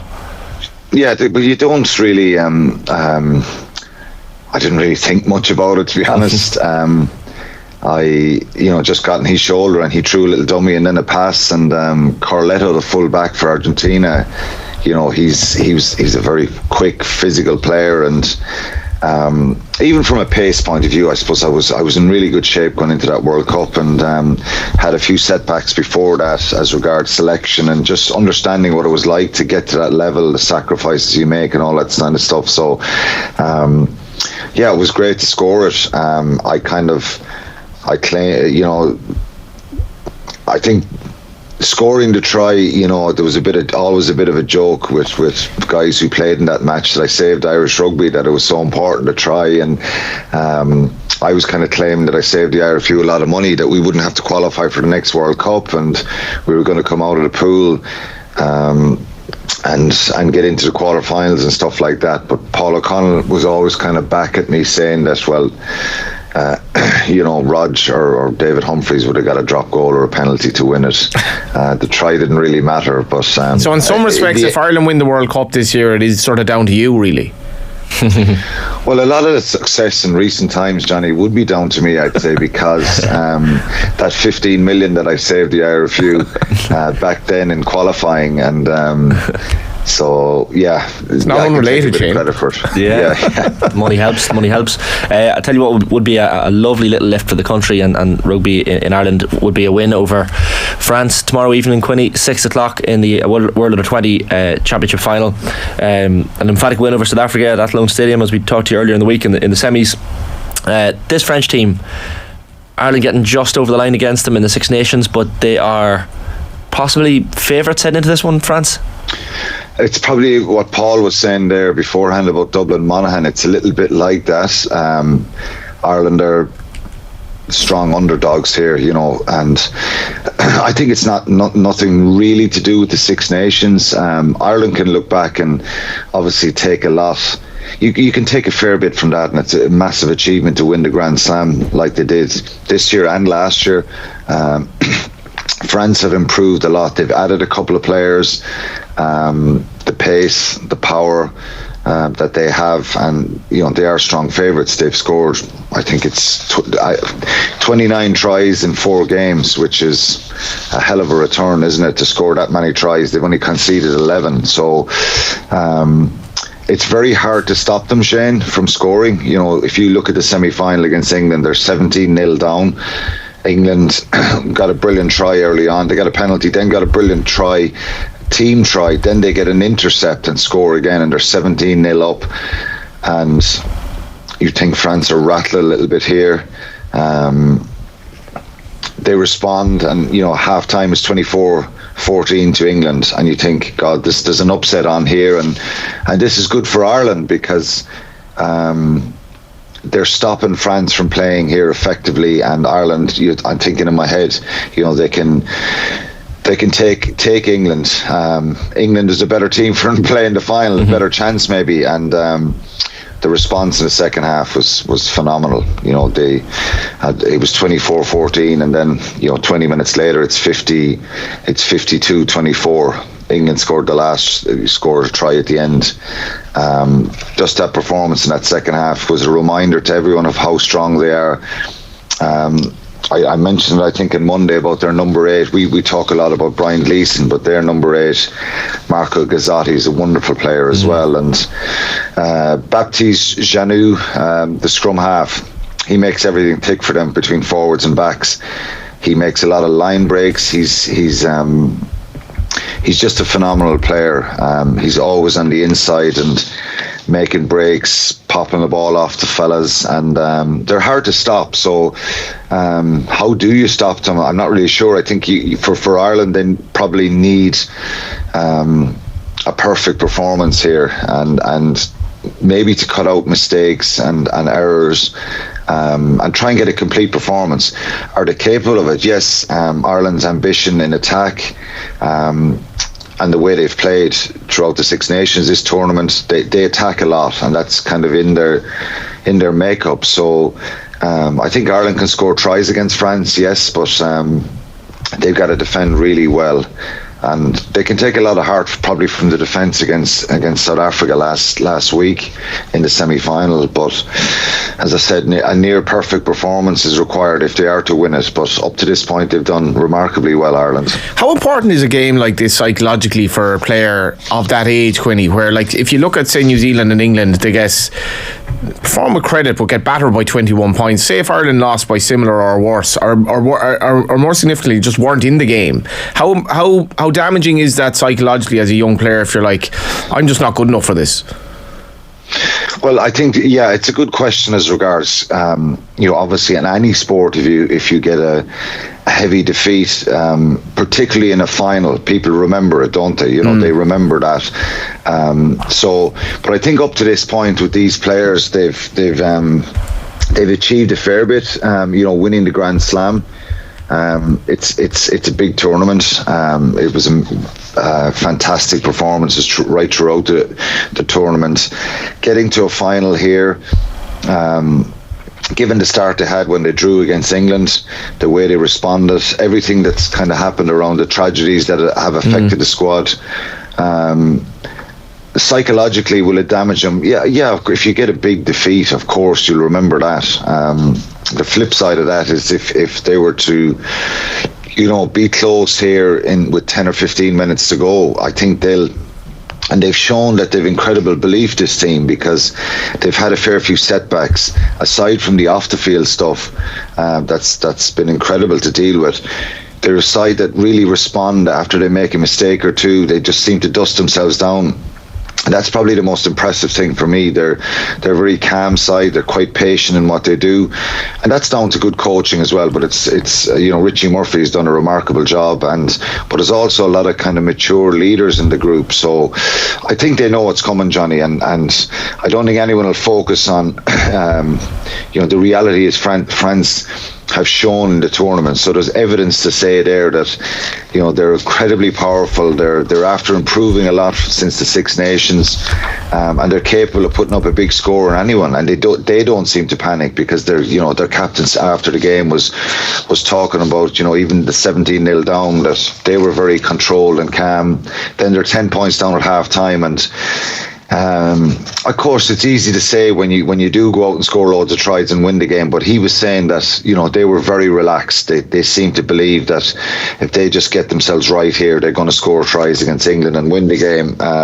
Ireland have to ask questions of them and be really physical, but I really hope.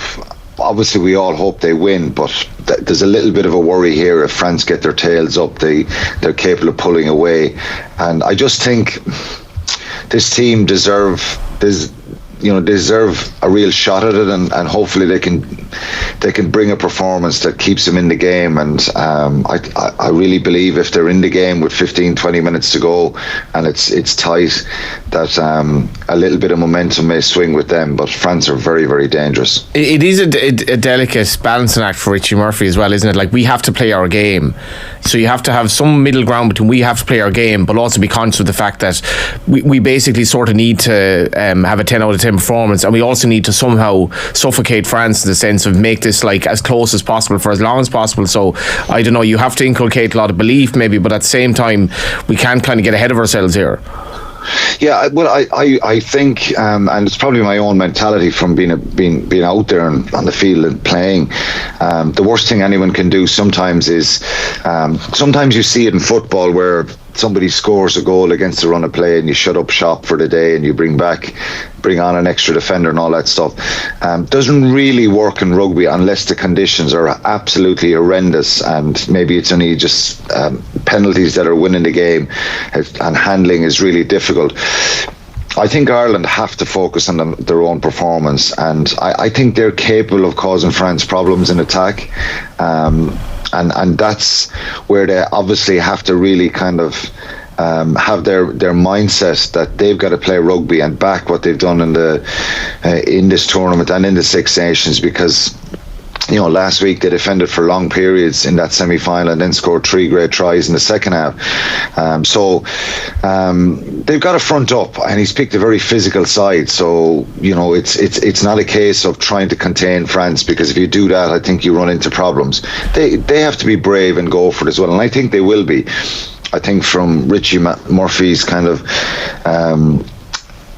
listening to him in the press, even before the semis, and this week again, they've got to kind of back themselves, and I think they will. I just think where they need to be really miserly is just around penalties, handling, and, you know, really get their line out and kickoffs right, because when we talk about that 9 out of 10 performance that you probably need in these situations, it's the small errors that really come back to kind of haunt you. And France, typically, their mentality will never change. It's the same as the senior side. If they get their kind of flow going and somebody drops a ball and one of the French guys picks it up in the 22, all French sides will try and believe, they'll think they can go the length of the field and score.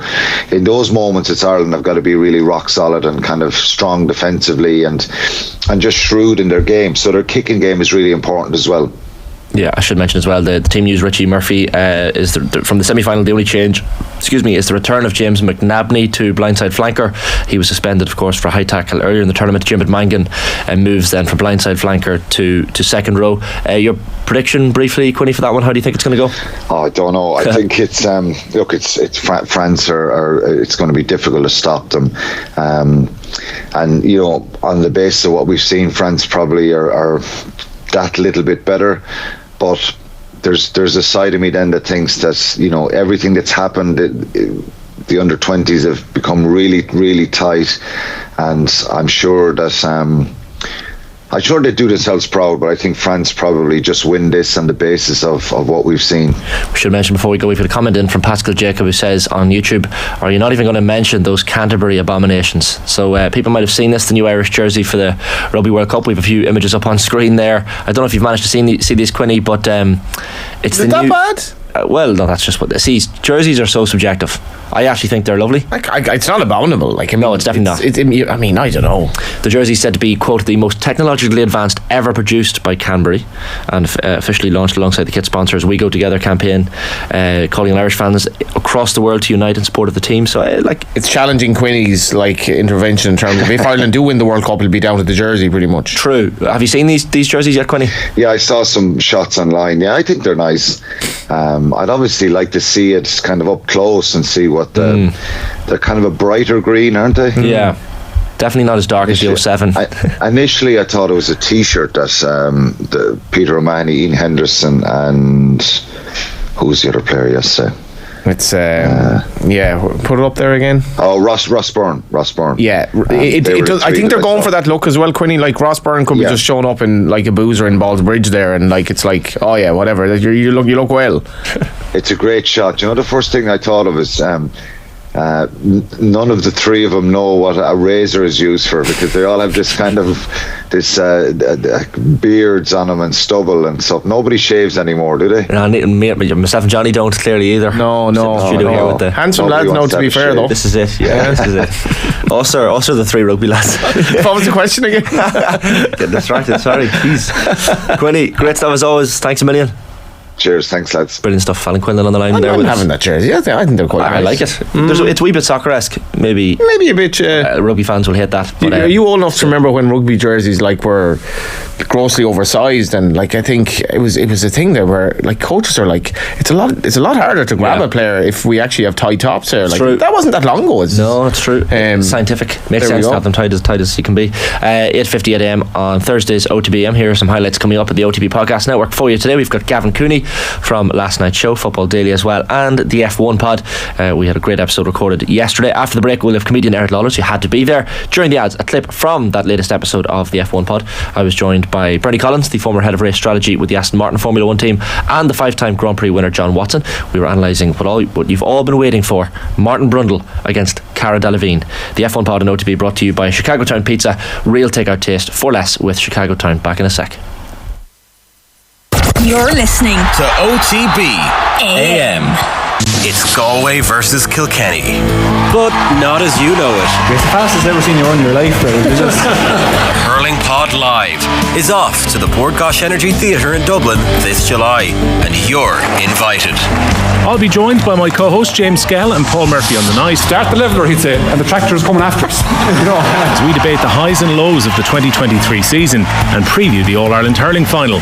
Plus, we'll be announcing some more hurling legends to take the stage with us. It was a ruck, I got confused.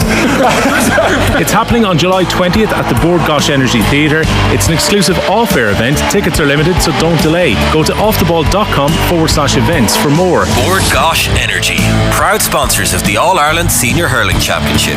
This is what inter-county hurling is it? That's why I should have stayed at rugby.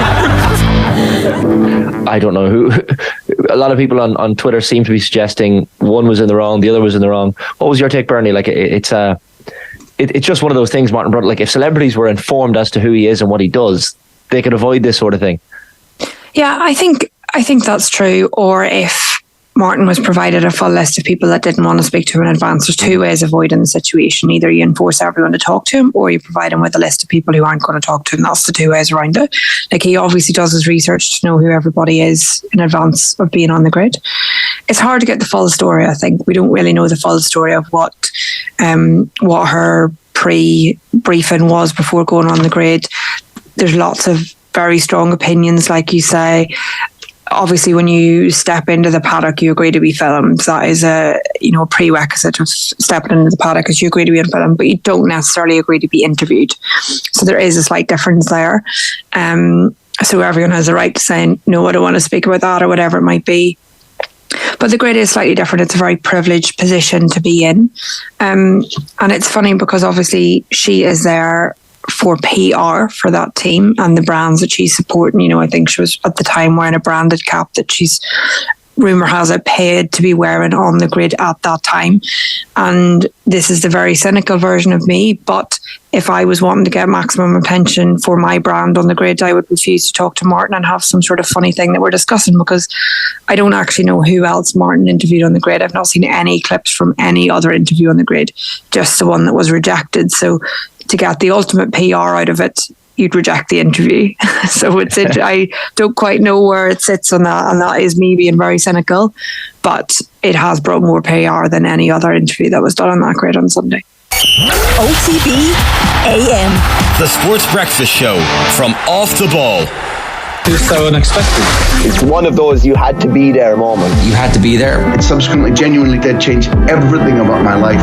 You had to be there.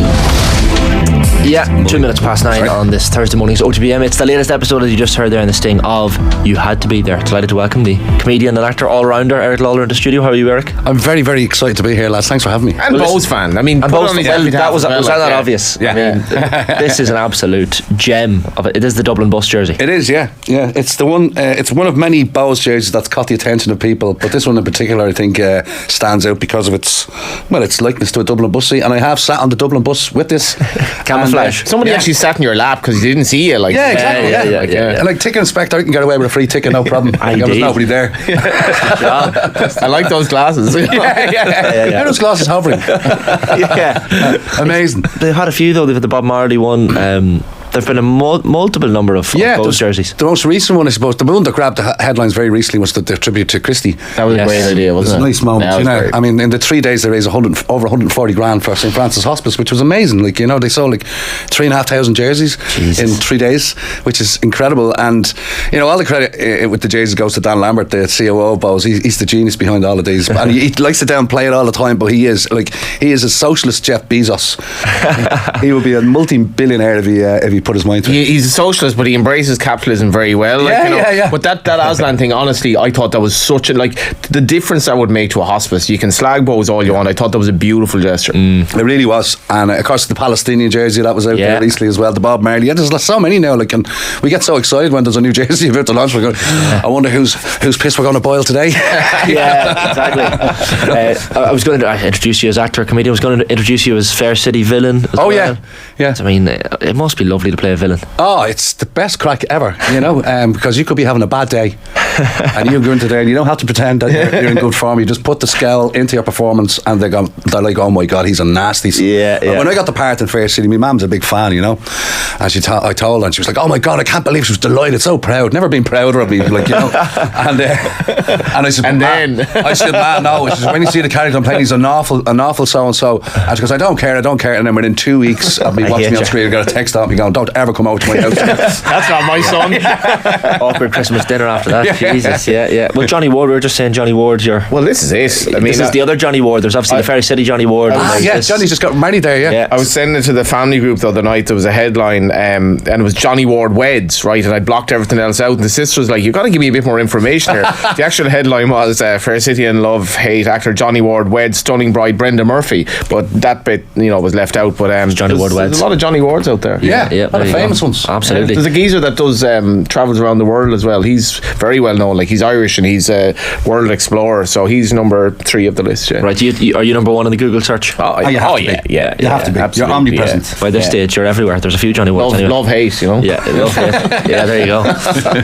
How difficult was the You Had to Be There selection for you? Because it stresses a lot of our guests out, I have to say, Eric. It was very difficult because I'm a big sports fan. I go to a lot of sporting events, but then when you're told, but is there a performance from an individual, that really kind of puts the nerves on you. And I had to really dig deep into the memory bank because I forget a lot of the matches I've been at. I know the results, but I can't remember who played particularly well that day.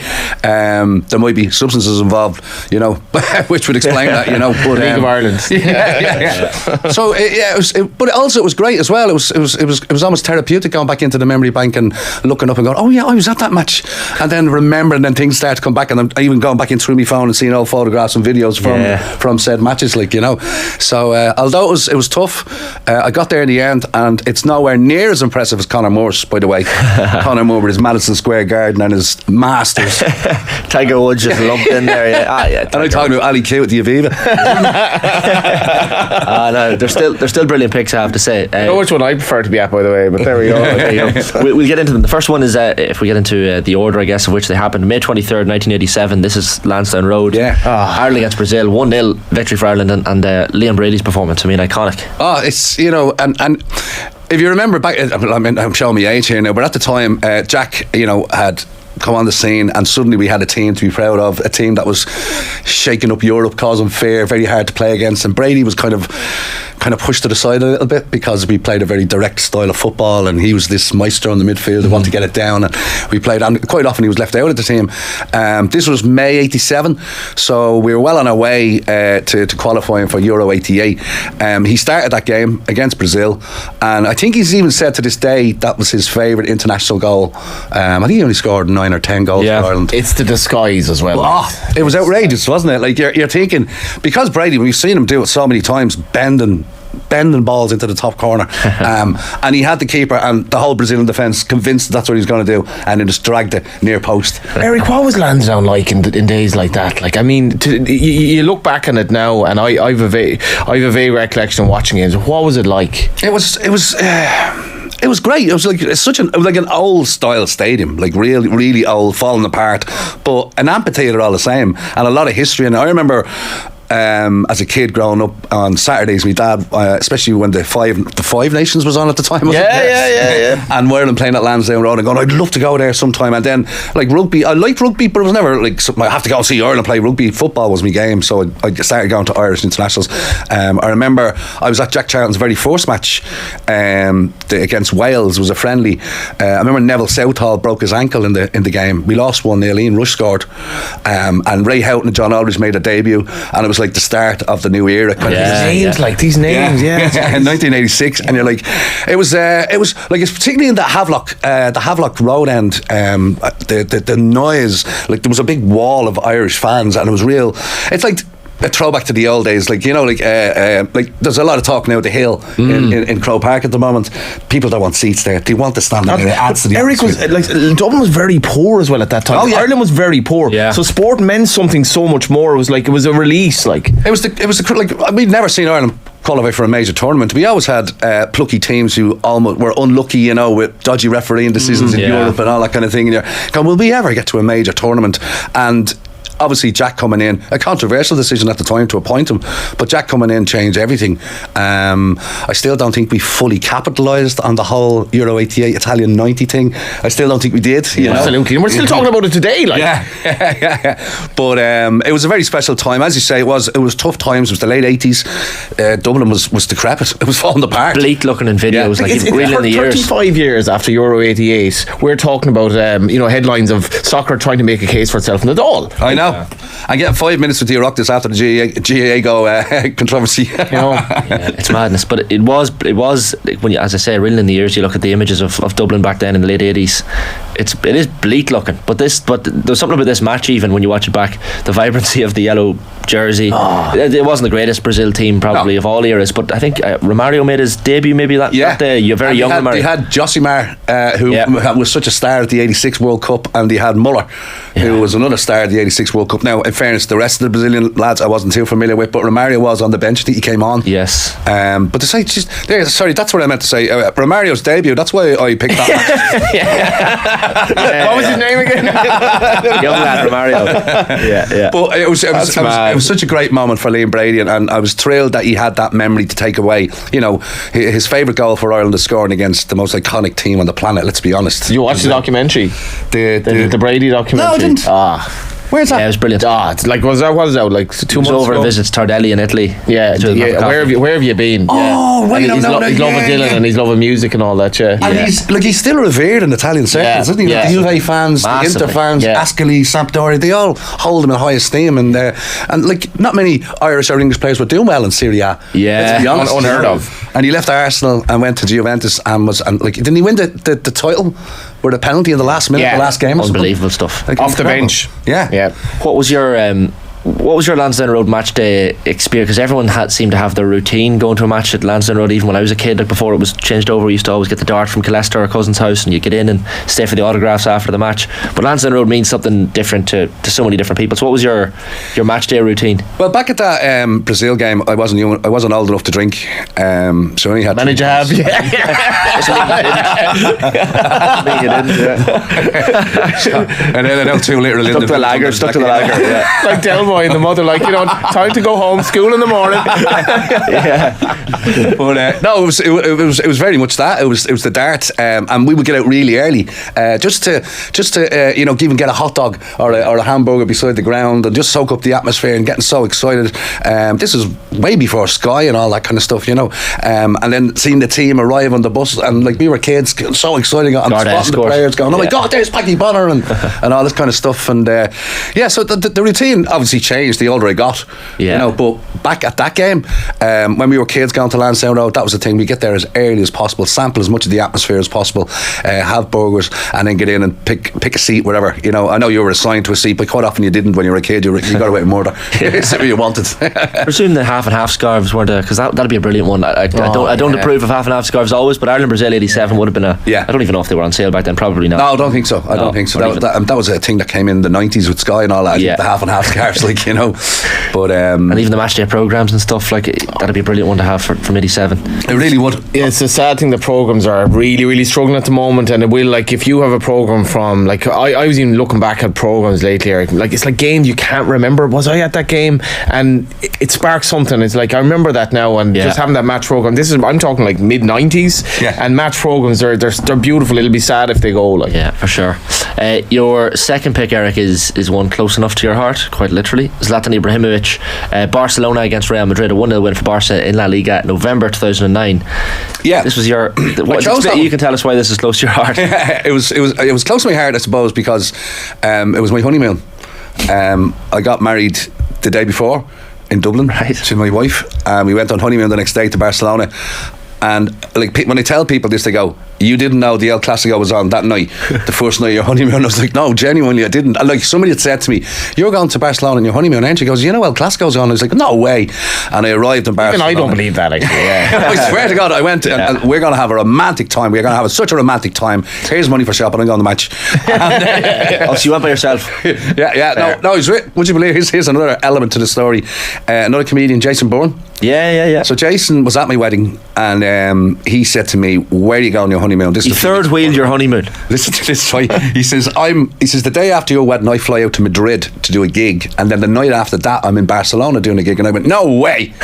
He says, "Yeah." He says, "Sure, I'll drop into you." And I says, "Yeah, great." But my wife and his wife were friends, and then all of a sudden, his wife ended up coming as well. Now, his wife rang my wife going, "I can't believe he's after inviting us onto your honeymoon." But he's the best honeymoon ever. Yeah. But me and the missus had, like, we were a long time engaged. We had 4 kids and all before we got married. You know, like, we basically run out of things to say to each other at that stage. So we were delighted to get married. Yeah. We were delighted to have another couple of people with us, and myself and Jason ended up getting tickets for the El Clasico, and it was just an array of talent: Henry, Messi, Ronaldo. You know, the whole shooting match. And I remember Zlatan was on the bench, and he wasn't really in favour with Guardiola. I think he still slags him off. Yeah, he hates him. He calls him an egomaniac or whatever. Imagine Zlatan calling someone an egomaniac. Yeah, people. But I remember, but just being in that stadium for such an iconic football fixture in the new camp. I was at the new camp a couple of years before that on a tour in an empty stadium, and I was going, "Oh, I'd love to be on a match here sometime." And then to go to a match, and for that to be El Clasico was just easy to get tickets, actually. Or it was sold out. But I think we paid slightly over the odds. We were happy to do that, though. You know what I mean? Now we were up in the gods. New camp. You're fairly high up there. Yeah, but still, you have a perfect view of the match. What's always funny about the Barcelona Real Madrid games as well is, like, there's about 20 Real Madrid fans at it, and they're in this little section up in the gods. Yeah, they put the away fans in a little section kind of thing, and you can't hear them obviously, like, you know. But I mean, brave lads, 20 of them. Like, we even before, like, you don't associate Barca, I suppose, with having ultras. Do you know sort of way? I never. But my God, when we went to the bars before the game, it was getting tasty. You know what I mean? There was flares, and they were looking at us as if to say, "Who are you?" And we were going, Barca. We love Barca. Go on, Barca. You know. But the occasion was incredible. Messi, as I said, Ronaldo, Zlatan came off the bench and banged in a winner. Beautiful goal, actually, and the place, the noise in the place, it was just insane. So it's a Dani Alves cross. He just come on for Thierry Henry. Yeah. Like, and he goes over and obviously embraces Guardiola. Oh yeah, BFFs. Yeah, happy families. Yeah. It was. It was just an amazing experience to be there. And I suppose I've always I'm a Man United fan as well, from my sins, and I enjoyed Zlatan's time at Man United, and I'll always hold him in high regard. I was never a massive Zlatan fan, but I saw what he brought when he came to United as well. Like, you know, people thought he was well past his pomp, and maybe he was, but he still came on. And I saw him playing in Tala, and it was funny. It was the one time I enjoyed. Playing in Tala, against AC Milan. Yeah. There was the one time during these crappy pandemic games where there was no noise. It was the one time I enjoyed it. I could hear Zlatan during the game shouting at people, and I was like, that's pretty cool. And really? Yeah, I could actually hear him, and it was you did feel like, was he bollocking people? It was more like constructive, but even they were sort of in awe of him as well, even at his age, and the physicality of the man, like, and that was pretty cool. Just an aura. People talk about certain sports people when they walked into a room. Was it last week's episode? Paul Howard was talking about Alex Higgins. When he walked into a room, they could feel the atmosphere of the room changing. I've never been in a room with Zlatan, but I'd imagine the same thing happens. Yeah, where he's just got a distinct aura about him. Just like, I mean, what a way to go out as well. His retirement speech at the San Siro there, and the other fans are slagging him off. And what does he say? And he says, "You slagging me off at my farewell speech is the greatest thing to happen to you all season." That's brilliant. What a man. Like, so cocky that you kind of like. Originally, when I first heard about him, I wanted him to fail, but then you just kind of grow to respect and love the man. So I hold Zlatan very highly up there, and he was one of my kind of tenuous links. He wasn't man of the match in that game, but he got the winning goal. And it was kind of a two-finger salute to Guardiola, who didn't fancy him at the time. You know, doesn't even start but steals the headlines essentially from Ronaldo and Messi, who a couple of sendings off in that game as well. I was reading there, Lassana Diarra was sent off late for a kick out on Xavi, and Busquets, I think, Busquets was sent off earlier in the game as well. Jesus, so the usual. So nearly half an hour, Barca were playing without 11 men. So that's right. One of those brilliant games. And it was just and Real Madrid had a lot of the ball at that stage, and it was just constant whistling and booing and whistling and booing. You know, when the opposition has the ball, like the noise in the new camp of the booing and whistling was like incredible. But just an amazing experience to be there. He definitely had that aura. Paul Howard actually said Alex Higgins and Liam Gallagher had that aura. So was Zlatan similar? Higgins and Gallagher would be more sort of in common than Higgins and Zlatan, I would have thought. Like Higgins and Gallagher would probably be like, all right. Your third pick, Eric, is June 6th 2015, Andres Iniesta, Barcelona Juve. I mean, what a baller. The greatest. Like ridiculous. Like everyone talks about Messi, and rightly so, the GOAT. And I was firmly in Ronaldo's camp for many years until he tainted his legacy when he came back to us there. So I'm a Messi fan now, but Iniesta to me was only maybe barely fractionally less than Messi, I think you could say. He's the only, when he won man of the match in that Champions League final, and to that point he was the only player to have won man of the match in the World Cup final, the European Championship final, and the Champions League final. At that time. Now I'm sure maybe Messi may have done that with Copa Libertadores, you know what I mean, since then. But he was the first person to have won like the Holy Trinity, like the European Championship final, World Cup final, and the Champions League final, man of the match performances. And it was an amazing occasion being at the final. I was with sponsors. It was I'm going to declare that right now in case I have to go in front of a committee. Are you listening? And I was with sponsors, and it was an amazing day in Berlin. But look, we went out there a couple of days early. We'd access to the training, so we were in the Olympic Stadium in Berlin watching Juve train, and then we went back a couple of hours later watching Barca training. To see Messi training, see Pogba, Pirlo, all these people training, it's incredible. You know. And on the day of the final, there was a pub quiz, all right, for the corporate people, and the quiz master was Marco van Basten. Right. Lads. And I was like, oh my God, Marco van Basten's our quizmaster. You know what I mean? And I had heard about it. I had heard about it prior to that. And me being the super Bohs man I am, I brought a Bohs jersey with me and gave it to him. Presented it to him.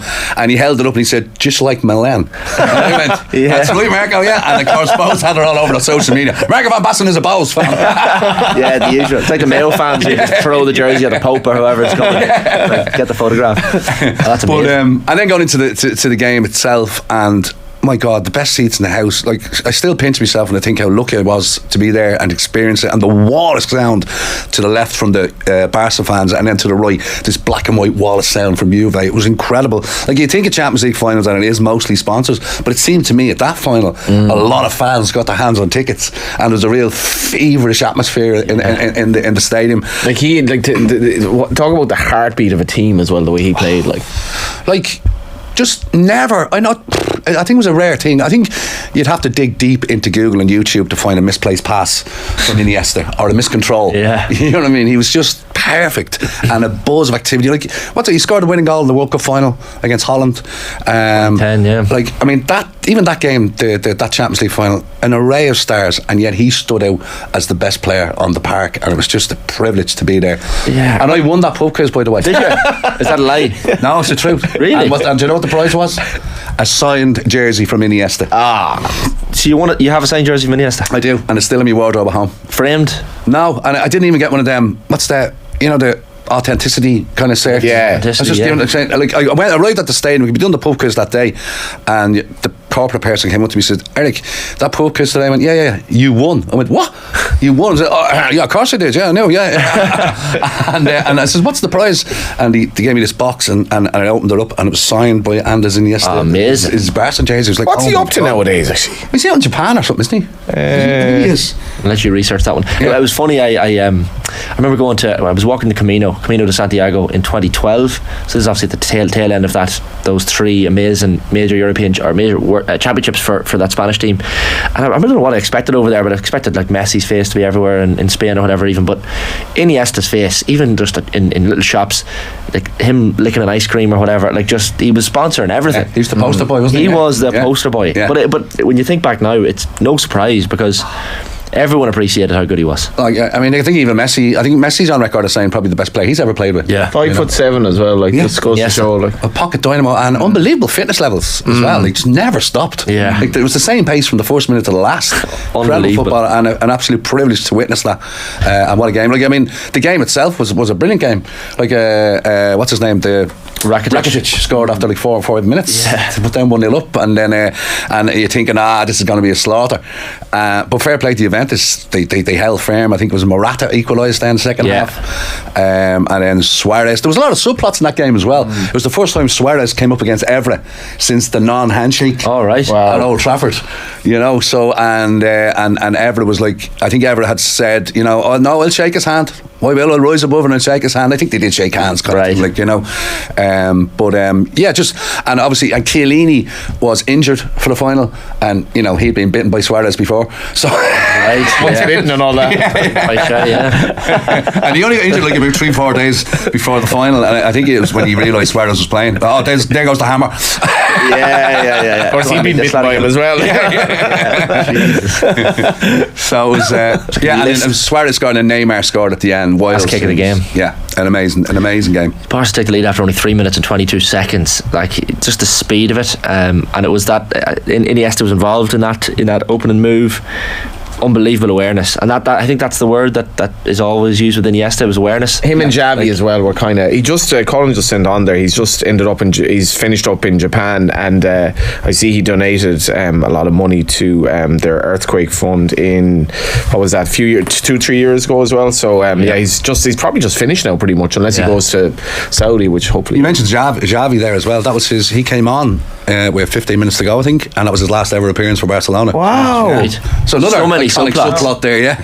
I was always torn between which of them I like more, Xavi or Iniesta. Like, it was just that literally running a game, and that's they made football beautiful in that Barca team, to be fair. They broke my heart as a Manchester United fan, those Champions League finals where I think we touched the ball 3 times in 2 matches. Yeah, you know, we just couldn't get the ball off the ball. Bohs used to have, when Bohs played Bordeaux back in since the early 90s, Zidane was playing, the Bohs fans' chant was, "We'll get the ball in a minute." But they had, I think Djugari did an insane team, and the Bohs fans were like, "Are we going to get the ball again?" But it was like that for Man United in the Champions League final in Rome and then in Wembley. They absolutely destroyed us, and at the heart of that was Iniesta and Xavi, you know, running the show. Yeah, absolutely tearing it up. It was mad. Carlos Tevez is on that Juventus team, playing that day alongside Patrice Evra. I know the two of them were like really, really close friends. I think Parchi Sung was the third member of that little trio when they were United. I think I remember Evra saying he was far from impressed with Tevez when he joins Man City eventually, but for them to have linked up at Juventus as well, like I forgot Tevez was on that Juve team as well. Yeah, you forget. Like, I mean, it was a really strong Juve team as well. Like, and Pogba was before Pogba, I think. found Instagram as well. When the barbershop. When he was a footballer, the barbershop as well. Yeah. And he was very impressive on the day as well. There was so many. Like Pirlo, watching him, like it's just you had to pinch yourself just watching these players in front of you. Going, I can't believe I'm here witnessing this. But a momentous night, and one I'll never forget. Yeah, in the Olympiastadion in Berlin. Your penultimate pick, Eric, August 3rd, 2021. This is Ali Koot, Bohemians, Aviva Stadium. It's PAOK, isn't it? That's the way the PAOK, yeah. PAOK at the time, this match, I suppose it was a beautiful summer for Bohs fans, and also an awkward summer because it was in the height of COVID. And 8,000, wasn't it? 6 and 8,000? 6,000 for the first game, and then 8,000, and then 9,000 I think for the third game. But the first two games at the Aviva, remember, beautiful sunny evenings. We played Darran from Iceland 3-0. We played Didalong, who were playing Pat. They beat Pats last night. Beat them 3-0. I was at the two of them games, and you know the walk down the canal to see all these Bohs fans, like all wearing Bohs jerseys. It was really special, even as a Go United fan, to see that somewhere. Amazing. And there was also a sense of, oh my God, we're out again in a stadium. You know, we're like friends again, kind of thing. And there was a real added excitement to it. And it was almost like it was a bonus if we got something out of the game. It's just great to be here. Look at us in the Aviva. I'd gone to FAI Cup finals watching other clubs and dreaming of the day that Bohs ever turned out at the Aviva, you know. Yes. And we got there through Europe, and the culmination of those three games, obviously coming up against PAOK, who had like a wage bill of 50 million. You know, you Shinji Kagawa playing. Kagawa was playing, like, you know. Nelson Oliveira, the Portuguese centre forward, was playing for them, like, you know. And we were expected to get a hiding. And we were like, well, listen, we got this far, let's go out and enjoy it. And then, like, we scored in the first half. Remember Georgie Kelly bullying one of their defenders and laying the ball back, in Ali Coote buried it, and we were all in dreamland. We're like, oh my God, I can't believe this has happened. I can't believe this has happened, because they missed a chance after like 3 or 4 minutes. Great they chance. Should have scored. Should have scored. And when he missed it, we all kind of gone, oh, hang on, maybe he's not fully on it, like, you never know. And then we went at them and just caused them problems and went 1-0 up, and could have been 2-3 up by half time. And then we were like, all right, second half, they're going to regroup now at half time. And then the free kick at the corner, well worked routine, I have to say. Ross Tierney made the run, took the defender away. Ball was played back to Ali Coote. Ali Coote smashed it. Keeper made a balls with it. This is the second goal. The keeper doesn't come. He made an absolute balls with it. But bit of a Massimo Taibbi moment there. It really was terrible. I remember I was standing at the back of the goal, behind the goal they scored, and I was standing with PJ Gallagher. The new recent Bohs convert. And I remember the two of us just looked at each other as in just disbelief. Is this really happened? 2-0 up against PAOK. And there's a video somebody had, I must dig it out somewhere, but there's a video someone had. They were filming their dad, but behind their dad is me and PJ, and we're looking at each other, and for some reason I just took off sprinting down the seats into the main Bohs area and just diving onto a load of Bohs fans. And then all the stewards are like, social distancing. It's off 2-0 up against PAOK. Who cares? Social distancing. Now obviously they went on and scored to make it 2-1, and ultimately we got knocked out in the second leg. But just a very, very special night. And Ali Coote was one of many Bohs players who was outstanding, but because he got the 2 goals, he was my man of the match, my big performance that night, you know. Bohs took to Lansdowne Road that summer, like, they won 3 in a row there. They scored what? So 2 3-0s, I think, off the top of my head. So they won 8-1 in aggregate, their 3 games, and there was something about them. They looked so at home in the Aviva Stadium. And the other thing as well, they lost the second leg 2-0. Keith Ward missed an unbelievable chance. Now, they didn't really perform second leg, but Keith Ward missed a chance. He'd scored 99 times of 100 to equalise against PAOK, PAOK. So that was an amazing summer. It was incredible. And like Key Ward, you mentioned, like, he's like, I love Wardy. Like, I think he's one of the great characters in the League of Ireland, and just a natural enter. I love watching him play, even though he plays for Dundalk now. He was such a great character, great person in the dressing room, and he still, when people talk to him about that miss, he's like, I know. And like, of all the players you'd wanted to fall to, it's him because of his technicality, and he just skewed it wide, like, but sure, I still forgive him, even though he missed the penalty for us in the cup final as well. But anyway, Wardy, still love you. For a gritted teeth there. I wonder how many times we can say the word PAOK. It's fun to say, how many times we can say it. But looking at there, so they had reached the group stages of the Europa League in 8 of the previous 11 seasons. And if you look, so they were ranked 77th by UEFA. The 5 teams below them in the rankings were 5 Spanish teams actually: Granada, Real Sociedad, Espanyol, Betis and Bilbao. And the 5 teams above them West Ham, Southampton, Everton, Burnley and Wolves. Wow. So it shows where they were. Yeah. The first I ever heard of PAOK was 2011. They were drawn in the same group with Shamrock Rovers in the Europa League, and Rovers, I can't remember that, but I think Rovers scored over there. But the atmosphere at the ground, I was just watching on telly, it was like, I've never seen anything like this. It's part of what's technically South Macedonia in their head, so it's Thessalonica, which is northern Greece. And I just spent years in looking up PAOK on YouTube, and their fans, they're utterly insane, off the charts. And that was I'd love to go to, it's one of my ambitions to go to a game there, but PAOK fans, if you're ever bored, look them up on YouTube, off the wall stuff, and they've the rhythm of their songs and everything, and they're real it's passion on steroids, PAOK fans. Amazing. I was talking to Finlay McMahon very recently about that game in Greece, and he said, Finlay obviously is used to packed crowd parks and all that, he's 2,000 the noise. He said he walked out on that stadium that day, the players going out to have a look at the pitch. He said the stadium was already there and was already full, and the chanting and the flares and all were going off, and he said it was so intimidating. Even for Finlay McMahon to say that, he looked to the right and went, whoa, that's a cauldron right there, fever pitch. And he was they were at pains to tell the UEFA official that they needed a water break, but you could only get a water break if the temperature was below 32 degrees, and it was 33 degrees. And he kept looking at the stadium clock, and then it dropped by a degree, and he ran over to him, look, we have to have a water break, so they got the water break in, but it didn't help, they still got beaten.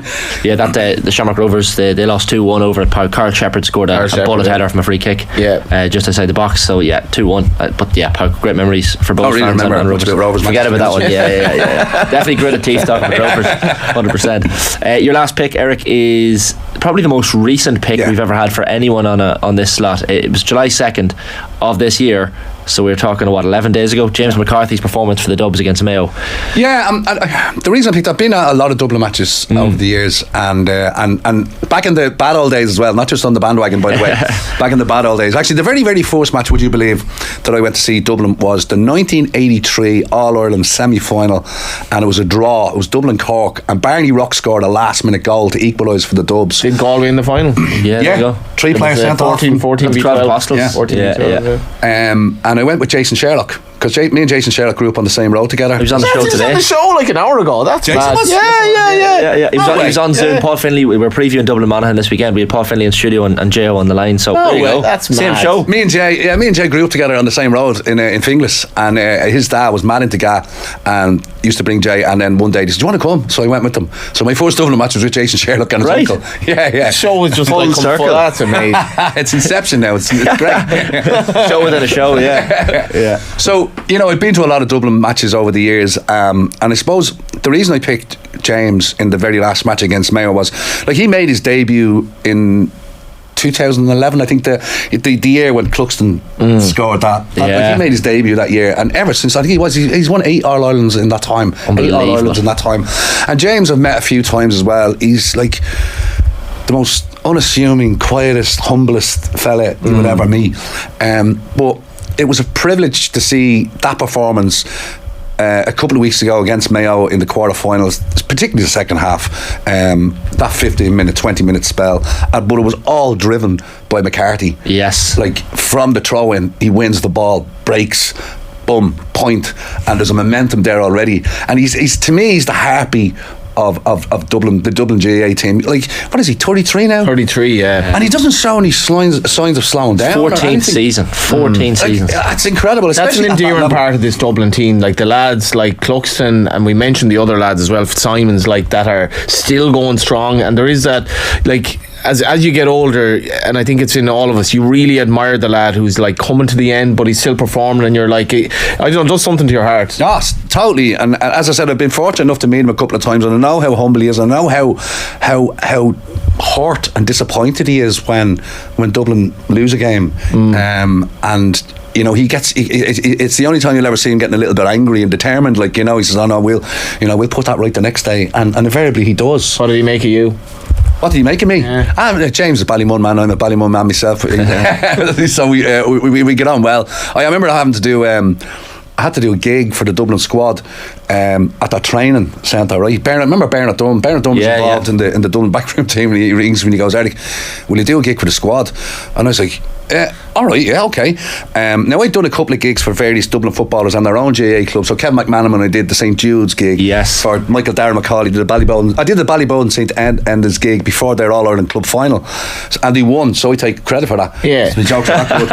And full credit. I was brought down to the Dublin training centre, and it was like a military run operation, you know. I had to arrive at a certain time, and then Bernard goes, don't get out of your car, Eric, I'll give you the ability to get out of your car. And I'm like, what the fuck? Jesus Christ. So he goes, go. I'm going, what the getting out of my car, and I'm walking up, and then Jim Gavin comes out, and I'm like, how are you, Jim? How are you, Eric? How's it going? Thanks very much for coming, you know, very serious and all that. And then he gives me a tour of the training centre, and inside the dressing room they've all these big pictures of Jimmy Keaveney and Dublin legends from Tommy Hanhole from the past, and big food spread from the gourmet food parlour. It was like a really, really professionally run operation, and I'm still thinking to myself, where are we doing this gig? Is this going to be in the showers or what? What's going on? And then I was led outside, and like there's a big grass hill, and the Dublin squad had just finished training. They'd all had their showers, and they all came out and sat on the hill, and I'm at the bottom of the hill, and I'm going, you want me to do the gig here? And they were like, yeah. So I'm thinking, this has got to be impossible, like, you know, there's open sky here. With comedy you need a roof or something, like, to feel the noise. But luckily, as I said, I knew a couple of the Dublin players, like James as well, and Philly was there as well. So what got them on side, I was incredibly nervous, because like, you're looking at these fellas who you hold up in high esteem. You're like your idols almost, like, you know, literally looking up as well. Yeah, for sure. And I could, like, this is the measure of the character of some of the Dublin lads. Some of the Dublin lads knew I was feeling a bit nervous. They could tell I was a bit nervous, and I remember Philly and Kevin McManus coming over and going, Eric, just go out and do your thing, it's grand, that'll have to be grand. I was going, all right, like, nice one lad. So what I did was, I started off by slagging off Jim Gavin, and they were like, it was like a load of school pupils and the teachers getting slagged off, and they're all like that. Yeah, trying to conceal it. Yeah, so that got them on side straight away. I think Jim had done an interview a week before. I think they'd beaten Westmeath by about 26 points, and he said, you know, that wasn't an easy game by any means. He said Westmeath are still a really good team, like, you know, we just got them on a bad day. Do me a favour. So I said, I used that as a reference. I said, I was listening to Jim's interview after that 26 point against Westmeath, and I said, so I know that if this gig goes tits up, Jim Gavin will go, well, he's still a really good comedian, you know, he just had a bad day, like, you know what I mean? Was Jim there actually then? He was, wasn't he? Yeah. He gave me his hat. You know, the baseball cap. He gave me his hat as a souvenir. Brilliant. I still have it, but it doesn't fit me. My head's huge. Listen, they're brilliant picks, Eric. I know it's not an easy one to pick, but really appreciate you coming in. Thanks for having me. It's good to remember some good sporting memories, and I know it's big fan of the show. It's great to be here. Thanks. Brilliant stuff. We'll get a picture afterwards with the Dublin bus jersey as well, meshing into the back of the studio. Brilliant stuff, Eric Lalor. Johnny, great stuff as always. Thanks for all your work. 9:39 AM on Thursday morning's OTB AM. Tomorrow's show, by the way, Aisling O'Reilly will join myself in studio. We'll have a build up to the second All-Ireland football semi-final, Kerry versus Derry. We're going to have Paddy Bradley on the show. We'll have Mike Frank Russell as well. Talton Cup final preview as well. Another head-to-head for Meath versus Down. Brian Dowling, who recently left his role as the Kilkenny Camogie boss. We'll have the Irish Olympian Louise Shanahan and plenty more besides. Right now we'll have Darran O'Sullivan and Colm Boyle previewing the weekend's football. Have a thoughtful Thursday. All-Ireland football semi-final weekend. Tailteann Cup final as well, which we'll preview on the show later on in the week. But in the meantime, we're going to focus on the semi-finals. 5:30 on Saturday, Monaghan against Dublin. And then on the Sunday, it is Kerry against Derry. Very happy to say Colm Boyle, 4-time All-Star with Mayo, is with us. Colm, how you doing? I'm great, Joe. How you doing? Great, thanks. And Darran O'Sullivan, once again, All-Ireland winner at Kerry, is here. Hello. Hi Joe, how are things? Yeah, very good. We'll get into the games in just a moment. The Oireachtas has had a busy week. I'm sure you've been watching. I don't know if you watched in a pub yesterday, Colm, or if you just watched at home, but they've had a busy week, and today it was the turn of broadcasting at large in Ireland. And so what caught the eye, I think, are the GAA Go figures for this year, because I suppose people were wondering, well, what kind of numbers are watching.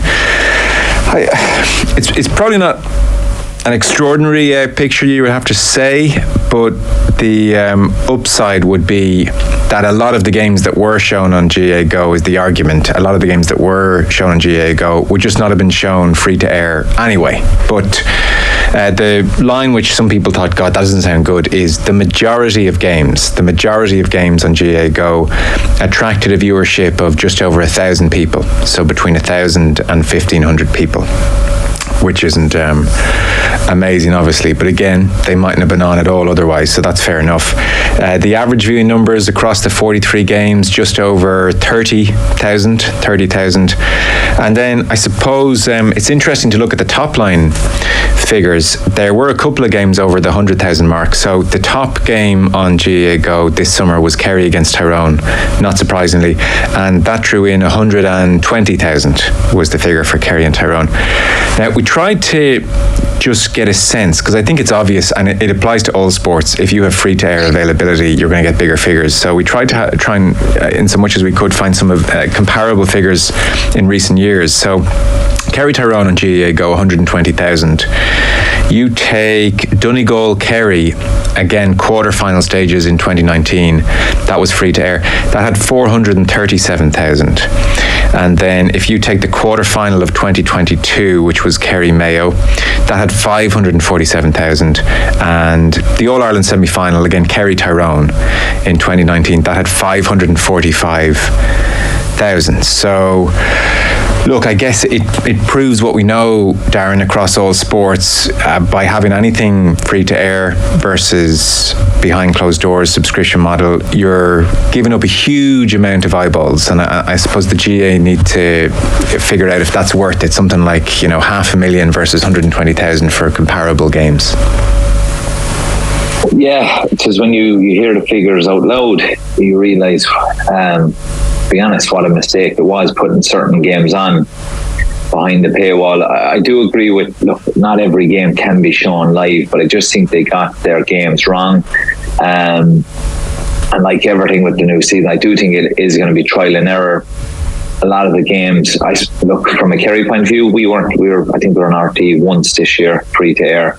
So that was a big gripe down here. But yeah, look, I just think you get to a certain stage of the year, you need the bigger games on TV. I think they got their selection wrong on a number of occasions.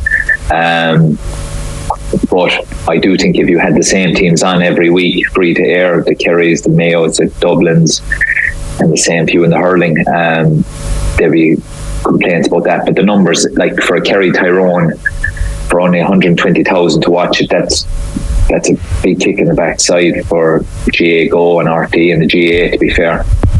Yeah, and obviously it turned out to be a bit of a dud in the end. Kerry were comfortable, but it could have been almost the game of the season, if the way, I was going to say you tried to build it up. The way I tried to build it up, it could have been the game of the season.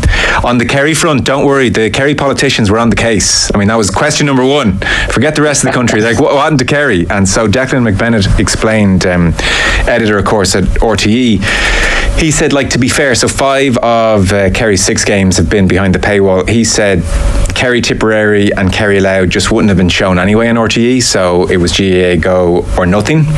And then the CCCC set Kerry Mayo and Kerry Cork for the Saturday, and generally the way it's worked is GAA Go get Saturday and RTE get the Sunday. And then it seems, he said, they looked without much success for Kerry Tyrone. They tried to get Kerry Tyrone but couldn't get it. So that was the explanation on Kerry. But I suppose Kerry people don't really care about the explanation. They just know what the facts are, and they haven't seen much of Kerry. Colm, your thoughts on it? Would it change how you see GAA Go at all, or is it fair enough, understandable situation first year? Look, I think you mentioned it there, Joe. First year, this might take a couple of years to get it fully right. I have to say the overall concept of GAA Go, with the fact there was so many games there to watch, I really liked that, and I really enjoyed it. I probably watched more football this year than I have before, and hurling, just because there was so much available to watch. And if you didn't see it at the time, they were there in a library for you to go watch at any stage you want during the year, and I found that brilliant.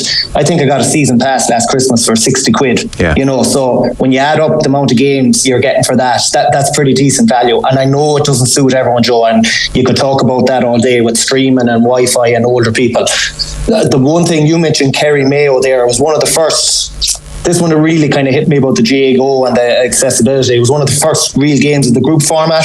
I think probably the first time Mayo were on GAA Go, and I was on the way to Donegal to day 2 of a wedding, and I stopped in Sligo. It was around the time of throw-in, and looked up a couple of places that I thought would be showing it. Could not find one place in Sligo showing Mayo Kerry at 3 o'clock on a Saturday. No one had GAA Go. None of the pubs had GAA Go, and I just found that, you know, mad that 2 top teams in the country going head to head, first round of the group format, and no place showing it. You know, so I don't know. I don't know. I think there is a case of, you mentioned Larry quarterfinals there. I think certainly once it gets to that point, I think all of them have to be on RT and made accessible. But I think the format itself and the accessing so many games, I have to say I do like that. I am a fan of it, and I think that's brilliant going forward. But definitely changes can be made to it. Yeah. So you're amongst the 1,000 or the 1,500 watching the Leicester games. Even you got the pen and notepad out, and you're buried into all those.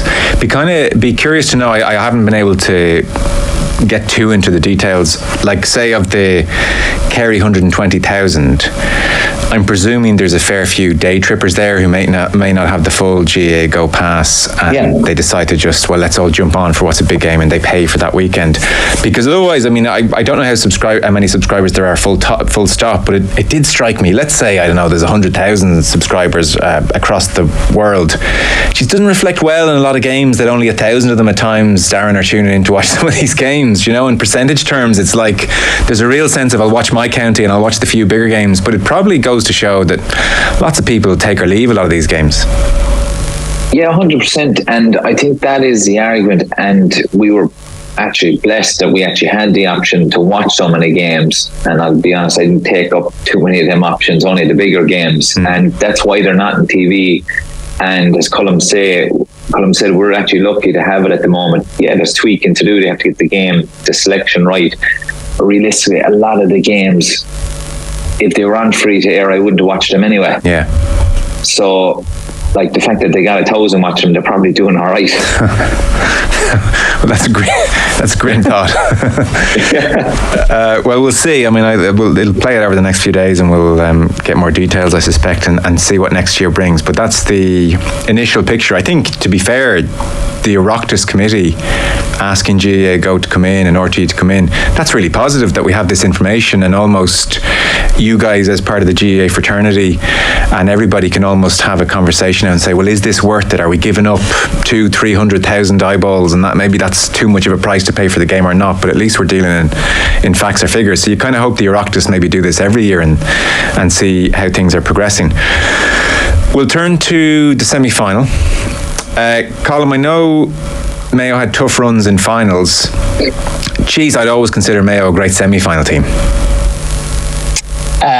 Yeah, not bad. Well, obviously, when you hear semi-finals and losing semi-finals, one of the toughest I ever lost was 14 to Kerry. You know, that obviously the replay that goes to Limerick, you know, so that was, as games goes, as semi-finals goes, that you lose, because I suppose you often hear the phrase they're almost the worst game to lose, because there's such an empty feeling after. You don't get the big day out at Croke Park or All-Ireland final day. Yeah. And that's the reality of it. You know you're so close. But when you lose the semi-final with that 1-14, when you mention about semi-finals, that's the one that really sticks with me. But yeah, other than that, you know, we had a pretty decent record, I would say. Yeah. Colm, with semi-finals, did you feel there was less pressure somehow than the final, the lack of build-up, just a very different feeling when you got to Croke Park on semi-final day versus final? Is it a dramatically different day? It is, yeah, because with the final, Joe, so much goes with it. Obviously, the prep for final, the build-up is unbelievable, and the talk, you know, you have after-match functions and all of that, tickets, you know, all of that nonsense that you need to sort before the actual game itself, and everything that goes. All-Ireland final day, you're out on the pitch probably 15-20 minutes earlier, because there's so much happening between meeting the presidents and all that. So they are vastly different, and, you know, like Crow, you could be playing in a half, depending on who you're playing. If you're not playing Dublin, realistically, you're probably playing in front of 45,000 in Croke Park. So obviously there's the whole thing around the atmosphere as well. But it's like I go back to Joe, it's just you feel like you're almost there, but you're not quite there. So it's getting there, it's getting over that line, getting to the final is a huge thing. And obviously for the 14s this weekend, you know, that's what it's all about. Yeah. How do you find semis, Darran? Obviously there's less pressure, but I definitely go along with that empty feeling when you lose a semi-final, because you're neither here nor there. You're inches away from, the big day out and the big event and all the razzmatazz that comes with the build up to the final, the open training sessions, the functions, the extra gear, all the other side issues. But yeah, I'd nearly say there's more pressure on a semi-final than a final at times, because like I said, you're neither here nor there. Like if you lose a semi-final, you're missing out on everything. And I know finals are there to be won and stuff, but there's like just having the experience of being in finals and everything that goes along with it, whether it be the build-up, the match parade, meeting the president, everything. It's just it is a special feeling. It really is. Hairs in the back of your neck, standing up stuff, and obviously it's great when you win them, but I think if you're losing semi-finals, you're missing out on a huge part of the journey, so I kind of felt there was even more pressure sometimes in the semi-final. Yeah, what I'm hearing from you there is once I got the free gear, I felt my year had been a success. It was more about the suit really, but the gear was nice as well. Let's start with Kerry-Derry then, because I think people are feeling this one is of the two more in the balance. It is a strange semi-final weekend where there are just two red-hot favourites, and we were even remarking last night, Colm, usually everybody would cheer the underdog. I think there's probably a sense here like, geez, I kind of hope Kerry and Dublin get through. That's the final we want. So it's an odd kind of build up to this semi-final weekend. I think everybody have a real soft spot for Monaghan in particular. Yeah, we're relying on Kerry and Dublin to almost save the football championship, Joe, and meeting a final. And if they do, look, it could be an absolute cracker. But look, you're right, Monaghan and Derry are coming to stop that on Sunday, and that has to be their plan. And you mentioned it there, of the two, it obviously looks like Derry have the best chance in doing so, and it will be fascinating to see. Like if I was thinking about this earlier on, if I was Kieran Mina, like, do you believe the game plan Derry have developed over the last 2 years especially, and the structure in it, do you believe that playing that exact game plan is good enough? It's probably good enough to beat 90% of the teams out there. Is it good enough to beat Kerry and Dublin, and obviously Kerry on Sunday being that task? And what I'd be fascinated to see is there going to be tweaks to that, because I don't believe it is good enough. I don't think if they go out with that exact same game plan, I think Kerry will eventually pick them off. I think they have to bring something different to it. They have to move the ball quicker. I just think they're far too slow in that regards. And I'm bringing a bit of madness almost to it, Joe, because from being at the Derry Cork game, and I know I spoke to you last week about, they probably felt they were always going to win that game, but they're so slow in possession. They're so slow moving that ball up the pitch. I think if they do that against Kerry, I think Kerry will be quite comfortable in that environment. Well, to stay with that point for a minute, because I think Derry will dictate the terms of this game. We sort of know Kerry will do what they do. So I'd say if you ask yourself, and even Jack O'Connor said it, if you ask yourself what was a defining aspect of the Tyrone performance, Kerry were brilliant in defence and winning turnovers. That's where Kerry really swung the game. So I would now worry that Derry will say to themselves in possession, be really wary of turnovers against this Kerry team, and they could be even more cautious and more methodical in possession. That'd be a big worry, and you think that would be a mistake? Oh yeah, to me, Joe, it would. And do you know what the fascinating about that is? Myself and Darran were just talking off air. Like, when Derry attack, they basically attack with 15, as everyone knows at this stage, including their goalie, Oran Lynch. Will Kerry just say, right lads, away you go, we're leaving David Clifford and Sean O'Shea up high? One turnover there, and Kerry are the one team that Derry will know, when they turn you over, they will kick the ball, unlike probably 90% of teams in the country, and they will punish you. And if they get caught once, it could be the losing of the game for them. And all of a sudden, there's more pressure on them when they're on the ball, because they know them two boys are behind you. So I'm going to be really interested to see, first of all, will Kerry hold a couple of players up top and just really entice Derry to go, including their goalie, and force them into a mistake? Because like I said, if they can force that turnover, like we talk about Dermot O'Connor and the boys around the middle third the last day, the work they did, if they can do that earlier on and really upset Derry, then that game is only going one way, really. I have to say, Darran, I mean, there's times over the last 2-3 years I've watched Derry with brilliant running power, go the length of the pitch and score great scores. But I do suspect on Sunday it will be very cautious in possession and they'll slow it right down. Yeah, I expect them to just try and frustrate Kerry early on, hope that Kerry make mistakes and like that break and try and catch them out. But I just can't see them. I think Kerry, I had doubts about Kerry at the start of the campaign. I thought they were going through the motions, but to be honest, I think the way they've come out in the last 2 games has just shown a level of maturity. I think Jack has fierce trust in him. I think he's got their training right. I think the game will suit someone like Tadhg Morley, who will sit and hold that position. I think Jack Barry will sit and hold. And as David Clifford on a number of occasions in the last couple of seasons, I think he will just look for a couple of marks, 20, 30 yard pop balls into the chest. They're tap overs for him, and I think they'll force Derry to come out, go away from what they're trying to do. And as Colm said, I think they need to bring a bit of madness, a bit of bravery at the start, and actually try and get a couple of scores on the board before Kerry do, and force Kerry to maybe force the game a small bit. But I do think they have to come with a bit of madness, a bit of crazy running from everywhere, dictate the pace of the play without fear. It's a semi-final. I think if they sit back and they're cautious, I think Kerry they're on the road a long time. I think they'll pick them up. So for you then, like from a Kerry perspective, Darran, you will be quite happy to see Derry numbers back. Shane McGuigan, who has scored 245 in the championship for Derry, he's having a great year, but Shane McGuigan versus Jason Foley, and then Tadhg Morley, very much a free man. He helps out there. He hoovers up. He'll get on lots of ball, have a great performance. That's Kerry set. Derry just won't score enough. Yeah, that's the way I'd be feeling. I think Kerry have plenty kickers from distance. We're looking at Tom Sullivan won't have the same type of marking job as he's had in the last couple of games. We've seen, I think it was his first score against Tyrone outside the boot on the 45. He stroked it. There was no bothers. It was 45 metres and at an angle. And they have the players to do that. David has done on numerous occasions this year when things have been slow, come out, kick it from distance. Shawnee Shea can do it.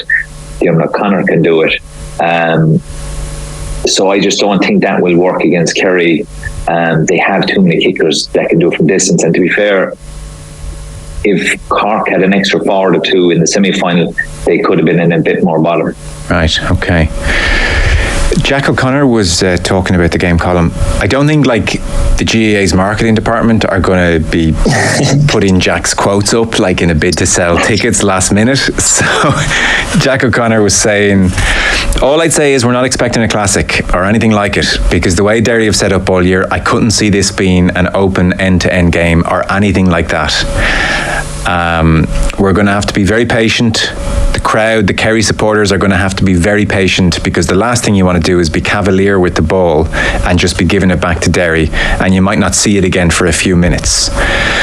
And that's, I think, a really honest insight into how Kerry see this, because where Derry can frustrate, as well as stopping you scoring with numbers back, they can also frustrate by just keeping the ball for 4 or 5 minutes. And it does, you do need a discipline against that, especially when you're carrying your ball players and you want to play football. So that sounds like Jack O'Connor there is going to be telling Kerry as well, we'll keep the ball for a few minutes. Let's be in no rush to give it back to them. So again, Jack O'Connor, not a classic. Yeah, I was just thinking there, Joe, probably as well, this is not on GA Go only, because there might be too many subscribers from that selling point of view, but I think he's 100% right. But I think Kerry, look, they will be cautious on the ball, but they will take risks at the same time. They're not going to be as cautious as Derry are.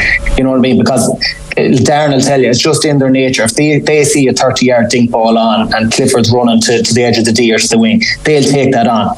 But says Derry won't up the other end, Joe. I saw something there late. They only kicked the ball twice into their 45 metre inside to their forward line in the whole game against Cork for nearly 75-80 minutes. Yeah.